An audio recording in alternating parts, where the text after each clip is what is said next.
ಕರ್ತನಲ್ಲಿ ಪ್ರೀತಿ ಅಂತ ಸಹೋದರ ಸಹೋದರಿಯರೇ, ನಿಮ್ಮೆಲ್ಲರಿಗೂ ತಂದೆಯ ದೇವ್ ನಮ್ದಲು ನಮ್ಮ ರಕ್ಷಕ ಒಡೆಯನಾಗಿರಂತ ಯೇಸು ಕ್ರಿಸ್ತು ನಮ್ದಲು ನೆನೆಸುತ್ತಾ ಈ ಒಂದು ದಿನದ ನಾವು ಸ್ಟಡಿನ ನಾವು ನೋಡೋಣ. ಅದಕ್ಕೆ ಇವತ್ತು ನಾವು ಯಾರ ಬಗ್ಗೆ ಓದಕ್ಕೆ ಹೋಗೋಣ ಅಂತಂದ್ರೆ ಸೇತಾನ್ ಬಗ್ಗೆ ಏನು ಮಾಡೋಣ, ನಾವು ಓದಕ್ಕೆ ಹೋಗೋಣ ಅಲ್ಲರ. ಸೊ ಏನ್ರಿ, ಅಲ್ಲ ಬದರ್, ನಾವ್ಯಾಕೆ ಬದರ್ ಸೇತಾನ್ ಬಗ್ಗೆ ಓದ್ಬೇಕು ಅಂತ ನಾವು ನೀವು ವಿಡಿಯೋ ರೆಕಾರ್ಡ್ ಕೇಳಿಸ್ಬೋದು ಮಾಡಿ ಅಲ್ದರ. ವಿಡಿಯೋ ಯಾಕೆ ರೆಕಾರ್ಡಿಂಗ್ ಸೇತಾನ್ ಬಗ್ಗೆ ಓದ್ಬೇಕು ನಾವು? ಅಯ್ಯೋ ಸೇತಾನ್ ಬಗ್ಗೆ ಓದ್ಬೇಕಾ ಬ್ರದರ್? ದುಷ್ಟರಂದ್ರೆ ಆದಷ್ಟು ನಾವು ದೂರ ಇರಬೇಕು ಬ್ರದರ್. ಸೊ ಸೇತಾನ್ ಬಗ್ಗೆ ಎಲ್ಲ ಓದೋಂಥ ಅವಶ್ಯಕತೆ ಇಲ್ಲ ಅಂತ ಕೆಲವು ಜನಕ್ಕೆ ಏನಾಗ್ಬೋದು, ಅನ್ಸ್ಬೋದು. ಆದರೆ ಕರ್ತನಲ್ಲಿ ಪ್ರೀತಿ ಅಂತ ಸೋರಸರುಗಳೇ, ಸತ್ಯವೇದಲ್ಲಿರೋಂಥ ಮೊದಲನೇ ಪುಸ್ತಕದಲ್ಲೂ ಅವನ ಬಗ್ಗೆ ಬರೆದಿದೆ, ಸತ್ಯವೇದಂತ ಕೊನೆಯ ಪುಸ್ತಕದಲ್ಲೂ ಅವನ ಬಗ್ಗೆ ಏನಾಗಿದೆ, ಬರ್ತಿದೆ. ಅದನ್ನ ನೋಡ್ಬೇಕಾರೆ ಏನ್ರಿ, ಕೆಟ್ಟವ್ರ ಸಹವಾಸ ಬೇಡ ಅಂತ ಹೇಳೋದು ಕರೆಕ್ಟೇ. ಆದ್ರೆ ಅವ್ರ ಬಗ್ಗೆ ತಿಳ್ಕೊಳೋದಲ್ಲಿ ಏನೂ ತಪ್ಪಿಲ್ಲ. ಅವನ ಬಗ್ಗೆ ನಾವು ಚೆನ್ನಾಗಿ ತಿಳ್ಕೊಬೇಕು. ಯಾಕಂತಂದ್ರೆ ಕರ್ತನಲ್ಲಿ ಪ್ರೀತಿಸೋರ್ಗಳೇ, ಈ ಸತ್ಯವೇದದಲ್ಲಿ ಏನ್ರಿ ಪಾಪಕ್ಕೆ ಕಾರಣನೇ ಯಾರು ಅಂತ ನೋಡ್ತೀರಿ ಅಂತಂದ್ರೆ ಸೇತಾನ್ರಿ. ಅದರ ಈ ಪಾಪನ ಮರಣನ ತಂದವನೇ ಏನ್ರಿ ಅವನು ಅಂತ ನೋಡಿರ್ಬೇಕಾರೆ ಏನ್ರಿ ಅವನ ಬಗ್ಗೆ ನಾವು ತಿಳ್ಕೊಳ್ಳೋದು ತುಂಬಾ ತುಂಬಾ ಇಂಪಾರ್ಟೆಂಟ್. ಅದರ ಅದಕ್ಕೆ ಸಾಮಾನ್ಯವಾಗಿ ಏನ್ರಿ ಈ ಸೈಂಟಿಸ್ಟಾಲಜಿ ಅಥವಾ ಕ್ರಿಸ್ಟಾ ಡೆಲಿಫಿಯನ್ಸ್ ಅಂತ ಏನು ಹೇಳ್ತಾರೋ, ಅವ್ರು ಏನು ಮಾಡೋದಿಲ್ಲ, ಈ ಸೇತಾನ್ ಏನು ಮಾಡಕ್ ಹೋಗಿಲ್ಲ, ಅವ್ರು ನಂಬಕ್ ಹೋಗಲ್ಲ. ಅದರ ಅಯ್ಯೋ ಸೇತಾನ ಅಂತ ಇದ್ದಾನೆ ಅಂತ ಅಂದ್ಬಿಟ್ಟು ಏನು ಮಾಡಕೋಲ್ಲ, ನಂಬಕೋಲ್ಲ. ಅವೆಲ್ಲ ನಮ್ಮ ಭಾವನೆಗಳು, ಅದೆಲ್ಲ ನಮ್ಮ ಅನಿಸಿಕೆಗಳು ಅಷ್ಟೇ ಹೊರತು ಏನ್ರಿ ಸೇತಾನ ಅಂದ್ಬಿಟ್ಟು ಏನೂ ಇಲ್ಲ ಅಂತ ಹೇಳ್ತಾರೆ. ಅದರ ಆದರೆ ನಾವು ಖಂಡಿತವಾಗೂ ಹಂಗೆ ಹೇಳೋದಕ್ಕೇನಿಲ್ಲ, ಸಾಧ್ಯನೇ ಇಲ್ಲ ರೀ. ಯಾಕಪ್ಪ ಅಂತ ನೋಡ್ಬೇಕಾದ್ರೆ ಕರ್ತನಲ್ಲಿ ಪ್ರೀತಿ ಅನ್ಸೋಗಳೇ, ಬೈಬಲಲ್ಲಿ 60 ವಚನಕ್ಕಿಂತ ಹೆಚ್ಚಿನಾಗಿರೋಂಥ ವಚನಗಳು ಯಾರ ಬಗ್ಗೆ ಹೇಳ್ತಾರಪ್ಪ ಅಂತಂದ್ರೆ ಸೇತಾನ್ ಬಗ್ಗೆ ಏನು ಮಾಡ್ತಾರೆ ಅಲ್ಲಿ ಹೇಳ್ತಾರೆ. ಅದರ ಅಂದ್ರೆ ಬೈಬಲಲ್ಲೇ 60 ಸತಿಗಿಂತ ಅಧಿಕವಾಗಿ ಅವನ ಬಗ್ಗೆ ಮಾತಾಡಿದ್ದಾರೆ, ದೇವರೇ ಮಾತಾಡಿದ್ದಾರೆ ಅಂತ ಹೇಳಿರ್ಬೇಕಾದ್ರೆ ಅವನ ಬಗ್ಗೆ ತಿಳ್ಕೊಳೋದ್ರಲ್ಲಿ ಖಂಡಿತವಾಗೇನಿಲ್ಲ, ತಪ್ಪೇನೂ ಇಲ್ಲ. ಅಲ್ದರ ಅದು ಮಾತ್ರ ಅಲ್ಲ, ನಮ್ಮ ಕರ್ತನೋ ನಮ್ಮ ರಕ್ಷಕನೋ ಯೇಸು ಕ್ರಿಸ್ತನೋ ಭೂಲೋಕ್ತಾ ಇರ್ಬೇಕಾದ್ರೆ ಸೇತಾನ್ಗೆ ಹಲವಾರು ರೀತಿಯಲ್ಲಿ ಏನ್ ಮಾಡ್ತಾರೆ, ಕರೀತಾರೆ. ಹಲವಾರು ಹೆಸರುಗಳು ಕೂಡ ಏನ್ ಮಾಡ್ತಾರೆ, ಅವನಿಗೆ ಕೊಡ್ತಾರೆ. ಅದರಿಂದ ಅವರು ಮಾತಾಡಿರ್ಬೇಕಾದ್ರೆ ನಾವು ಅವ್ರ ಬಗ್ಗೆ ಇನ್ಫಾರ್ಮೇಶನ್ ತಿಳ್ಕೊಳೋದು ವೆರಿ ವೆರಿ ಇಂಪಾರ್ಟೆಂಟ್ ರೀ. ಅಲ್ದರ ಯಾವಾಗೂ ನೋಡಿ, ನಮ್ಮ ಶತ್ರುನ ನಾವು ಎದುರಿಸ್ತೀರಿ ಅಂತಂದ್ರೆ ಆ ಶತ್ರು ಬಗ್ಗೆ ಸ್ಟಡಿ ಮಾಡಿ ಏನ್ರಿ ಅವನು ಹೇಗಿದ್ದಾನೆ, ಅದರ ಅವ್ರ ಸ್ಟ್ರೆಂತ್ ಏನೋ ಅವ್ರ ವೀಕ್ನೆಸ್ ಏನೋ ಅಂತ ತಿಳ್ಕೊಂಡಿದ್ದೇನ್ರಿ ತುಂಬಾ ತುಂಬಾ ಇಂಪಾರ್ಟೆಂಟ್ ರೀ. ಅದರ ಯಾಕೆ ನಾವು ಯುದ್ಧ ನೋಡ್ತಾ ಇದ್ರಿ ಇವತ್ತು, ಅದರ ಯುದ್ಧಕ್ಕೆ ಹೋಗ್ತಾ ಇದ್ರಿ ಯಾರ ಮೇಲೆ, ಶತ್ರುಗಳ ಮೇಲೆ. ನಮ್ಮ ಶತ್ರು ಯಾರಪ್ಪ ಅಂತಂದ್ರೆ ನಮ್ಮ ಎದುರಳಿಯಾಗಿರೋಂಥ ಸೈತಾನ್. ಹಾಗೆ ಅವ್ರ ಬಗ್ಗೆ ತಿಳ್ಕೊಳೋದು ವೆರಿ ವೆರಿ ಇಂಪಾರ್ಟೆಂಟ್. ಅದಕ್ಕೆ ಯೇಸು ಕ್ರಿಸ್ತನು ಅವ್ನಿಗೆ ಏನಂತ ಕರೀತಾರೆ ನೋಡಿ, ಓದನ ಯೋಹನ 14:30 ಓದ್ರಿ. ಜಾನ್ 14:30. ಸೋದರ ಸೋದರಿಗಳು, ಇನ್ನು ನಾನು ನಿಮ್ಮ ಸಂಗಡ ಬಹಳ ಮಾತನಾಡುವುದಿಲ್ಲ, ಯಾಕೆಂದರೆ ಇಹಲೋಕಾಧಿಪತಿಯು ಬರುತ್ತಾನೆ. ನೋಡ್ರ, ಅವನು ಹಾ ಓದಿ ಬಿಡಿ. ಅವನಿಗೆ ಸಂಬಂಧಪಟ್ಟದ್ದು ಯಾವುದೊಂದು ನನ್ನಲ್ಲಿಲ್ಲ. ನೋಡ್ರ, ಇಹ ಲೋಕಾಧಿಪತಿ, ಅದರ the prince of this world ಅಂತ ಏನ್ ಹೇಳ್ತಾರೆ, ಲೋಕಾಧಿಪತಿ ಅಂತಾರೆ ಕ್ರಿಸ್ತನ ಏನ್ ಮಾಡ್ದ ಅವ್ರಿಗೆ ಅಲ್ವರ ಹೇಳ್ತಾರೆ ಅಲ್ವರ. ಆಮೇಲೆ ಏನ್ರಿ ಇನ್ನೊಂದ್ ಕಡೆ ಯೋಹಾನ 12:30 ಕೂಡ ನೋಡ್ಬೇಕಾದ್ರೆ ಯೇಸು ಕ್ರಿಸ್ತ ಏನ್ ಮಾಡ್ತಾರೆ, ಇಹ ಲೋಕಾಧಿಪತಿ ಅಂತ ಕೂಡ ಏನ್ ಮಾಡ್ತಾರೆ ಅಲ್ಲಿ ಹೇಳ್ತಾರೆ ಅಲ್ವರ. ಯೇಸು ಕ್ರಿಸ್ತನೇ ಅವನಿಗೆ ಲೋಕದ ಅಧಿಪತಿ ಅಂತ ಏನ್ ಮಾಡೋರ್ರಿ ಅವ್ರಿಗೆ ಕರೆದಾರೆ. ನಮ್ಮ ಅಪೋಸ್ಟಲ್ ಪೌಲ್ ಏನಪ್ಪ ಕರೀತಾರೆ ಅಂತ ನೋಡಿದ್ರೆ 2 ಕೊರಿಂಥ 4:4 ನೋಡ್ಬೇಕಾರೆ ಅವ್ನು ಏನ್ ಹೇಳ್ತಾರೆ, ಈ ಜಗತ್ತಿನ ಈ ಪ್ರಪಂಚದ ದೇವರು ಅಂತ ಕೂಡ ಹೇಳ್ತಾರೆ. ನೋಡಿ ಓದನ 2 ಕೊರಿಂಥಿಯನ್ಸ್ 4:4 ಓದ್ರಿ. 2 ಕೊರಿಂಥ 4:4 ಓದಿ ಬ್ರದರ್. ಇವರಲ್ಲಿ ದೇವರ ಪ್ರತಿರೂಪವಾಗಿರುವ ಕ್ರಿಸ್ತನ ಪ್ರಭಾವವನ್ನು ತೋರಿಸುವ ಸುವಾರ್ತೆಯ ಪ್ರಕಾಶವು ಉದಯವಾಗಬಾರದೆಂದು ಈ ಪ್ರಪಂಚದ ದೇವರು ನಂಬಿಕೆ ಇಲ್ಲದವರ ಮನಸ್ಸನ್ನು ಮಂಕು ಮಾಡಿದನು. ನೋಡ್ರ, ನಂಬಿಕೆ ಇಲ್ಲದವರ ಮನಸ್ಸನ್ನು ಈ ಪ್ರಪಂಚದ ದೇವರು ಮಂಕ್ ಮಾಡಂತೆ. ಅದರ ಕರ್ತನಲ್ಲಿ ಪ್ರೀತಿ ಅಂತ ಸೊಗಳೆ ಈ ಪ್ರಪಂಚ ದೇವರು ಅಂತ ಅಪೋಸ್ಟಲ್ ಪೌಲ್ ಏನ್ ಮಾಡ್ತಾರನ್ನ ಅದಕ್ಕೆ ಮಾಡ್ತಾರೆ ನೋಡಿ ಅಂತ ಹೇಳಿದ್ರ. ಇನ್ನೊಂದು ಕಡೆ ಅಪೋಸ್ಟಲ್ ಪೇತ್ರ ಏನ್ ಹೇಳ್ತಾ ಅಂತಂದ್ರೆ, ನಮ್ಮ ಶತ್ರು, ನಮ್ಮ ಎದುರಾಳಿ, ನಮ್ಮ ವಿರೋಧಿ ಹಿಂಗೆ ಗರ್ಜಿಸುವ ಸಿಂಹೋಪಾದಿಯಲ್ಲಿದ್ದಾನೆ ಅಂತ ಹೇಳ್ತಾರೆ. ನೋಡಿ ಓದೋಣ. ಫಸ್ಟ್ ಪೀಟರ್ 5:8 ಓದಿ. ಫಸ್ಟ್ ಪೀಟರ್ 5:8 ಓದ್ರಿ. ಸ್ವಸ್ಥಚಿತ್ತರಾಗಿರಿ, ಎಚ್ಚರವಾಗಿರಿ. ನಿಮ್ಮ ವಿರೋಧಿಯಾಗಿರುವ ಸೈತಾನನು ಗರ್ಜಿಸುವ ಸಿಂಹದೋಪಾದಿಯಲ್ಲಿ ಯಾರನ್ನು ನುಂಗಲಿ ಎಂದು ಹುಡುಕುತ್ತಾ ತಿರುಗುತ್ತಾನೆ. ನೋಡ್ರ, ಸ್ವಸ್ಥ ಚಿತ್ತರಾಗಿರಿ, ಎಚ್ಚರಿಕೆಯಿಂದಿರಿ ಅಂತ ಹೇಳ್ತಾರೆ ಅಲ್ಲರ. ಹೆಂಗಪ್ಪ ಎಚ್ಚರಿಕೆಯಿಂದಿರೋದು, ಅವ್ರ ಬಗ್ಗೆ ತಿಳಿದಿಲ್ಲ ಅಂತಂದ್ರೆ ಸ್ವಸ್ಥವಾಗಿ ಹೆಂಗಿರಕ್ ಸಾಧ್ಯ? ಸ್ವಸ್ಥ ಚಿತ್ತರಾಗಿ, ಅಲರ್ಟ್ ಆಗಿ, ಕೇರ್ಫುಲ್ ಆಗಿರಕ್ಕೆ ಹೆಂಗ್ ಸಾಧ್ಯ? ತಿಳ್ಕೊಂಡಿರ್ತಾನೆ ಕೇರ್ಫುಲ್ ಆಗಿರಕ್ಕೆ ಸಾಧ್ಯ ಅಲ್ವರ ಹಂಗಾರೆ ತಿಳ್ಕೊಳೋದು ವೆರಿ ವೆರಿ ಇಂಪಾರ್ಟೆಂಟ್. ಅದಕ್ಕೆ ಅಪೋಸ್ಟ್ಲ್ ಪೌಲು ಇನ್ನೊಂದ್ ಕಡೆ ಹೇಳ್ಬೇಕಾದ್ರೆ ಏನಪ್ಪ ಹೇಳ್ತಾರೆ ಅಂತಂದ್ರೆ, ಸೇತಾನಿನ ಕುತಂತ್ರಗಳು ನೀವು ಅರಿಯದವರಲ್ಲವಲ್ಲ ಅಂತ ಬಹು ಸ್ಪಷ್ಟವಾಗಿ ಹೇಳ್ತಾರೆ. ಅಂದ್ರೆ ಸೇತಾನಿನ ಕುತಂತ್ರಗಳು, ಸೇತಾನಿನ ಎಲ್ಲಾ ಯೋಜನೆಗಳು ಅದು ನಿಮ್ಗೆ ಬಹು ಸ್ಪಷ್ಟವಾಗಿ ಗೊತ್ತಿದೆ ಅಂತ ಅಂದ್ಬಿಟ್ಟು ಅಪೋಸ್ಟ್ಲ್ ಪೌಲ್ ಹೇಳ್ತಾರೆ. ಎಲ್ಲಿ? 2ನೇ ಕೊರಿಂಥದಲ್ಲಿ 2ನೇ ಅಧ್ಯಾಯ 11ನೇ ವಾಕ್ಯ ಓದ್ರಿ. 2 Corinthians 2:11 ಓದ್ರಿ.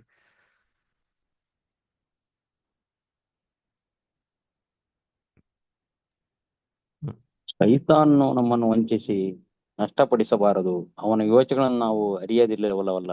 ನೋಡ್ರ, ಅವನು ಯೋಜನೆಯನ್ನು ಏನ್ರಿ ಯೋಚನೆಗಳನ್ನು ಅರಿಯದವರು ಅಲ್ಲವಲ್ಲ. ಎಲ್ಲ ಚೆನ್ನಾಗಿ ಓದ್ತಿದೆ ಅಂತ ಹೇಳ್ತಾರೆ, ಮತ್ತೆ ತಿಳಿದಿಲ್ಲ ಅಂದೆ ಓದಿಲ್ಲ ಹೆಂಗೆ ಗೊತ್ತಾಗಕ್ಕೆ ಸಾಧ್ಯ? ಅದನ್ನ ತಿಳ್ಕೊಳೋದು ವೆರಿ ವೆರಿ ಇಂಪಾರ್ಟೆಂಟ್.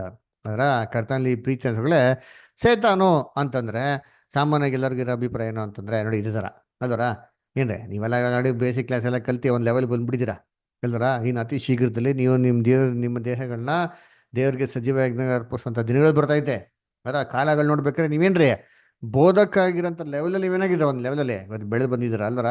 ಸೇತನ್ ಅಂತಂದ್ರೆ ಏನ್ರಿ ಅವ್ನ ತಲೆ ಮೇಲೆ 2 ಕೊಂಬೈತೆ, ಅದರ ಕಣ್ಣು ಕೆಂಪಗಿದೆ ಅಲ್ವರ, ಬಾಯಲ್ಲಿ ಬೆಂಕಿ ಬರ್ತಾರೆ, 4 ಕೋರೆಗಳೈತೆ, ಅದರ ಚೂಪಾಗಿರೋಂಥ ಉಗುರುಗಳೈತೆ, ಕಪ್ಪಗೋನೆ ಇಲ್ಲ ಕೆಂಪುಗೋನೆ, ಈ ಒನಿಡಾ ಟಿವಿ ಅಡ್ವರ್ಟೈಸ್ಮೆಂಟ್ ಥರ ಕಾರ್ಟೂನಲ್ಲಿ ಬರ್ತಾರೆ ಈ ಥರ ಅಂತಂದ್ಬಿಟ್ಟು ಅಲ್ವರ. ಆ್ಯಕ್ಚುಲಿ ನೋಡ್ಬೇಕ್ರೆ ಸತ್ಯವೇದ ಹಂಗೆ ಹೇಳೋದೇ ಇಲ್ಲ ರೀ ಅಲ್ವರ. ಏನ್ರಿ ಸತ್ಯವೇದ ಹೆಂಗೆ ಹೇಳ್ತಾರೆ ಅಂತಂದ್ರೆ ಏನ್ರಿ ಸೇತಾನು ಏನ್ರಿ ಸರ್ವ ಸುಲಕ್ಷಣ ಶಿರೋಮಣಿ ಅಂತ ಹೇಳ್ತಾರೆ ಅಲ್ವರ. ಅದಕ್ಕೆ ನೋಡ್ಬೇಕಾರೆ ಏನ್ರಿ ದೇವ್ರೇ ಅವನ್ನ ಹಿಂಗ್ ಕ್ರಿಯೇಟ್ ಮಾಡ್ಬಿಟ್ರು ಅಲ್ವರ.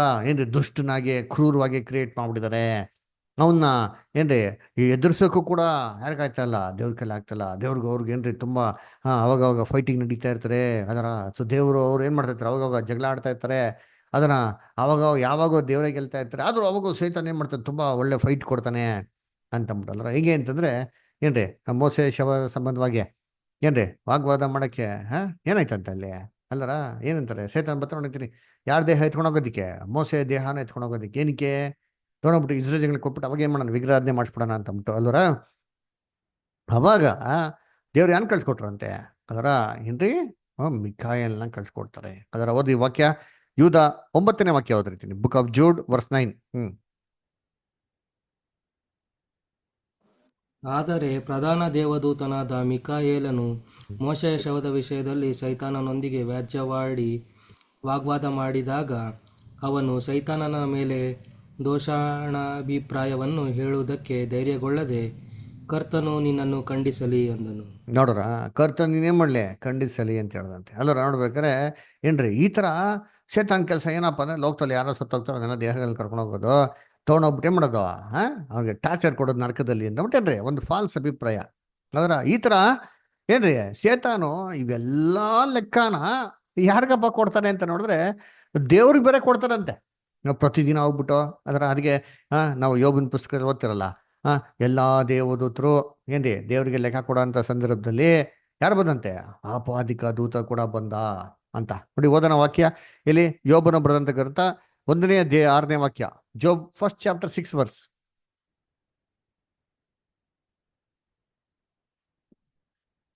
ಹೋದ್ರಿ.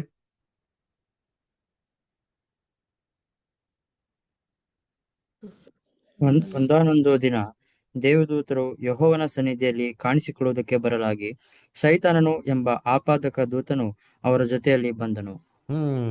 ಯಾವ್ದ್ರ ಅವಾಗ ದೇವ್ರು ಕೇಳ್ತಾರೆ, ಏನಪ್ಪಾ ಎಲ್ಲಿಂದ ಬಂದೆ ಅಂತಾರೆ. ಅಯ್ಯೋ ಭೂಲೋಕ ಅತ್ತಿತ್ತ ತಿರುಗಾಡ್ತಾ ಬಂದೆ.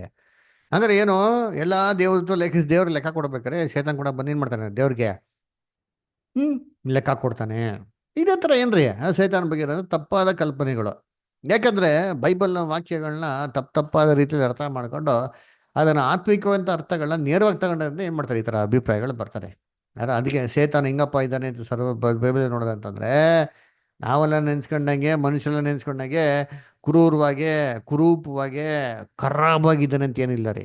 ಬೈಬಲ್ ಏನ್ ಹೇಳ್ತಾ ಅಂದ್ರೆ ಅವನೇನ್ರಿ ಅವನು ಸೂಪರ್ ಆಗಿದ್ದಾನೆ, ಎಕ್ಸಲೆಂಟ್ ಆಗಿದ್ದಾನೆ, ಪ್ರಕಾಶವುಳ್ಳ ದೂತನ್ ತರ ಇದ್ದಾನೆ ಅಂತ ಸತ್ಯವೇದಲ್ಲಿ ಹೇಳ್ತಾರೆ. ಎಲ್ಲಿದೆ? ಎಜಿಕಲ್ 28:12 ಓದ್ರಿ. ಎಜಿಕಲ್ 28:12 ಓದ್ರಿ.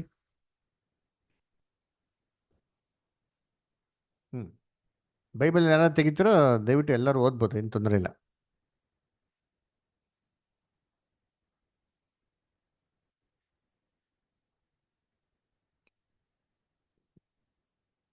ನಾನು ಓದಲ್ಲ ಬ್ರದರ್. ಓದ್ರಿ, ಯಾರು ಬೈಬಲ್ ತೆಗಿತಾರೋ ಓದ್ರಿ. ನರಪುತ್ರನೇ, ನೀನು ತೂರಿನ ಅರಸನ ವಿಷಯದಲ್ಲಿ ಶೋಕಗೀತವನ್ನೆತ್ತು ಅವನಿಗೆ ಹೀಗೆ ನುಡಿ, ಕರ್ತನಾದ ಯೆಹೋವನು ಇಂತೆನ್ನುತ್ತಾನೆ, ನೀನು ಸರ್ವ ಸುಲಕ್ಷಣ ಶಿರೋಮಣಿ, ಪೂರ್ಣ ಜ್ಞಾನಿ, ಪರಿಪೂರ್ಣ ಸುಂದರ, ದೇವರ ವನವಾದ ಏದೇನಿನಲ್ಲಿ ನೀನಿದ್ದಿ. ನೋಡ್ರ, ದೇವರ ಉದ್ಯಾನವನವಂತ ಏದೇನಲ್ಲಿದ್ದಿ ಅಂತ ಹೇಳ್ತಾರೆ. ಅದರ ಏನ್ರಿ? ಪೂರ್ಣ ಜ್ಞಾನಿ, ಪರಿಪೂರ್ಣ ಸುಂದರ. ಅದರ ಹಂಗಾರೆ ಲೂಸಿಫರ್ ದೇವರು ಅವನ್ನ ಸೃಷ್ಟಿ ಮಾಡ್ಬೇಕ್ರಿ ಹೆಂಗಪ್ಪ ಇದ್ದ ಅಂತಂದ್ರೆ ಪರಿಪೂರ್ಣ ಜ್ಞಾನಿ, ಪೂರ್ಣ ಸುಂದರ ರೀ. ಎಲ್ಲಪ್ಪ ಇದ್ದ ಅಂದ್ರೆ ದೇವರ ಉದ್ಯಾನವನ ಅಂತ ಏದೇನಿದ್ದಂತೆ. ದೇವರನ್ನು ಸೃಷ್ಟಿ ಮಾಡಿ ಇದೇನ್ ತೋಟದಲ್ಲಿ ಏನ್ ಮಾಡುತ್ತೆ, ಅಲ್ಲಿ ಕೆಲ್ಸಕ್ಕೆ ಇಟ್ಟಿದ್ರು ಅಂತ ನೋಡ್ತಾರೆ. ಅದಕ್ಕೆ ಬೈಬಲಲ್ಲಿ ನೋಡ್ಬೇಕಾರೆ ಏನ್ರಿ ಸತ್ಯವೇದರು ಏನಪ್ಪ ಹೇಳ್ತಾರೆ ಅಂತಂದ್ರೆ, ಇದೇನು ಆಶ್ಚರ್ಯ ಪಡಬೇಡ್ರಿ. ಸೇತಾನ ಹೆಂಗ್ ಬರ್ತಾನಂತೆ, ಸೇತನ್ ತರನ ಬರ್ತಾನೆ, ಕೊಂಬಿಟ್ಕೊಂಡು ಕಪ್ಪುಗೆ ಏನ್ ಹೇಳ್ತಾರೆ, ಪ್ರಕಾಶವುಳ್ಳ ದೂತನ ತರ ಬರ್ತಾನೆ ಅಂತ ನೋಡಿರ್ತೀರಿ. 2 ಕೊರಿಂಥ 11:14 ಓದಿ. 2 Corinthians 11:14 ಓದ್ರಿ.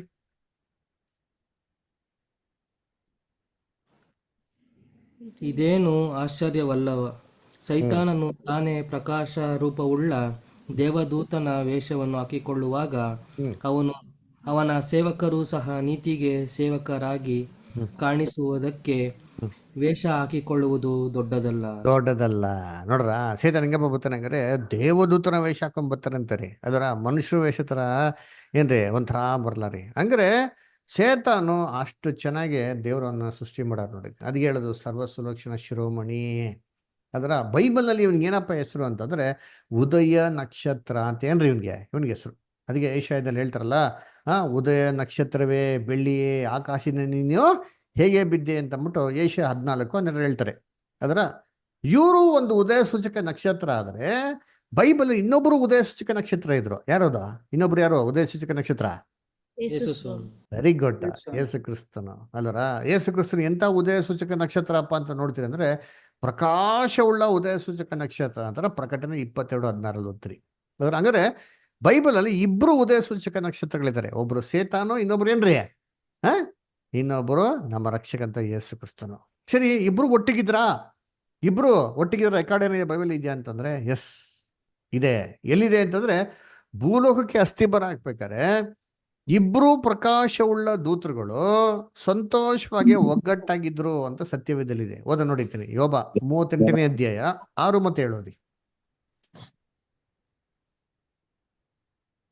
ಯೋಬ 38ನೇ ಅಧ್ಯಾಯ 6 ಮತ್ತು 7 ಓದಿ. ಮುಂಜಾನೆ ನಕ್ಷತ್ರಗಳು ಒಟ್ಟಾಗಿ ಉತ್ಸಾಹ ಧ್ವನಿ ಎತ್ತುತ್ತಾ ದೇವಕುಮಾರರೆಲ್ಲರೂ ಆನಂದ ಘೋಷ ಮಾಡುತ್ತಾ ಇರಲು, ಭೂಲೋಕದ ಸುಣ್ಣಪಾದಗಳು ಯಾವುದರಲ್ಲಿ ನೆಲೆಗೊಂಡವು, ಅದರ ಮೂಲೆಗಳನ್ನು ಹಾಕಿದವರು ಯಾರು? ನೋಡ್ರ, ಮುಂಜಾನೆ ನಕ್ಷತ್ರಗಳು ಒಟ್ಟಾಗಿ ಉತ್ಸಾಹ ಧ್ವನಿ ಎತ್ತುತ್ತಾ ಏನ್ರಿ, ಒಟ್ಟಾಗಿ ಉತ್ಸಾಹ ಧ್ವನಿ ಎತ್ತುತ್ತಾ ಯಾರಪ್ಪ? ಮುಂಜಾನೆ ನಕ್ಷತ್ರಗಳು ಒಟ್ಟಗಿದ್ದಿ ಏನ್ರಿ ಭೂಮಿಗೆ ಫೌಂಡೇಶನ್ ಹಾಕವ್ರೆ ಅಲ್ವರ. ಅದಕ್ಕೆ ಕರ್ತನಲ್ಲಿ ಪ್ರೀತಿ ಅನ್ಸಗಳೇ, ಈ ತರ ಭೂಲೋಕದಲ್ಲಿ ದೇವ್ರ ಎಲ್ಲಾ ಸೃಷ್ಟಿಗಳು ಹೆಂಗಿದೆ ಅಂದ್ರೆ ಪರಿಪೂರ್ಣವಾಗಿದೆ. ಅಲ್ಲಿ ಯಾವುದೇ ಲೋಪದೋಷಗಳು, ಕೊರತೆಗಳು ಯಾವುದೂ ಇಲ್ಲ ರೀ. ಈ ತರ ಮಾಡ್ಬಿಟ್ಟು ದೇವ್ರೇನಪ್ಪ ಮಾಡ್ತಾನೆ, ಈ ಲೂಸಿಫರ್ನ ಪರೀಕ್ಷೆ ಮಾಡಬೇಕು, ಮತ್ತೆ ದೇವ ಸೃಷ್ಟಿ ಮಾಡಿರೋಂಥ ಮನುಷ್ಯನ ಕೂಡ ಪರೀಕ್ಷೆ ಮಾಡಬೇಕು ಅಂತ ಏನಪ್ಪ ಮಾಡ್ತಾ ಅಂದ್ರೆ, ಈ ಭೂಲೋಕದಲ್ಲಿ ಆದಾಮ್ ಮತ್ತೆ ಯವಳನ್ನ ಸೃಷ್ಟಿ ಮಾಡಿ ಈ ಭೂಲೋಕದ ದೊರೆತನ ಏನ್ ಮಾಡ್ತಾರೆ ಅವ್ರಿಗೆ ಕೊಡ್ತಾರೆ. ನಾವು ಅದಕ್ಕೆ ಆದಿಕಾಂಡ 1:20 ಏನ್ ನೋಡ್ತೀರಿ, ನೀವೇನ್ ಮಾಡಿ ಸಂತಾನ ಉಳ್ಳವರಾಗಿರಿ, ಅಭಿವೃದ್ಧಿಯಾಗಿರಿ, ಭೂಮಿನ ವಶಪಡಿಸ್ಕೊಳ್ಳಿ, ಆಕಾಶದಲ್ಲಿರೋಂಥ ಪಕ್ಷಿಗಳ ಮೇಲೆಯೋ, ಭೂಮಿಯಲ್ಲಿ ಚಲಿಸುವಂತ ಕಾಡ ಮೃಗಗಳ ಮೇಲೆಯೋ, ಏನ್ರಿ ಸಮುದ್ರದಲ್ಲಿರುವಂತ ಮೀನುಗಳ ಮೇಲೆ ಮಾಡಿ ನೀವು ದೊರೆತನ ಮಾಡಿರಿ ಅಂತ ಹೇಳ್ತಾರೆ. ಅಂದ್ರೆ ಭೂಲೋಕ ಸರ್ವ ಅಧಿಕಾರ ಯಾರಿಗಪ್ಪ ಕೊಟ್ರು ಅಂದ್ರೆ ಆದಾಮ್ ಮತ್ತೆ ಏವಾಳಿಗೆ ಕೊಟ್ರು ಅಲ್ವರ. ಅದಕ್ಕೆ ಭೂಲೋಕಕ್ಕೆ ಮೊದಲೇ ಒಬ್ಬ ರಾಜ ಯಾರಪ್ಪ ಅಂತ ನೋಡ್ತೀವಿ, ಆದಾಮನು. ಈ ರಾಜನ ಮೇಲೆ ಕಾವಲ್ ಕಾಯಕ್ಕೆ ಅಂತ ಅಂದ್ಬಿಟ್ಟು ದೇವರು ಯಾರನ್ನಪ್ಪ ಬಿಟ್ರು ಅಂತ ನೋಡ್ತೀರಿ ಅಂತಂದ್ರೆ ಏನ್ರಿ, ಈ ಲೂಸಿಫರ್ನ ಬಿಟ್ರು. ಅದಕ್ಕೆ ಬೈಬಲ್ ನೋಡ್ಬೇಕಾದ್ರೆ ಏನ್ ನೋಡಿದ್ರಿ, ಅವಾಗ ಎಜಿಕೇಲ್ 28:13 ದೇವರ ಉದ್ಯಾನವನ ಅಂತ ಏದೇನಲ್ಲಿ ಇದ್ದಿ ಅಂತ ಹೇಳ್ತಾರಲ್ಲ, ಇದಕ್ಕೊಂಡು ಏನ್ ಮಾಡ್ತಾ ಇದ್ರು ಅಲ್ಲಿ 14ನೇ ವಾಕ್ಯದಲ್ಲಿ ಕೊಟ್ಟೆ. ಓದಿ, ಎಜಿಕೇಲ್ 28:14 ಕೊಟ್ಟಿದ್ದಾರೆ. ಓದ ನೋಡಿ ಇದ್ದೀನಿ, ಓದಿ ಎಜಿಕೇಲ್ 28:14.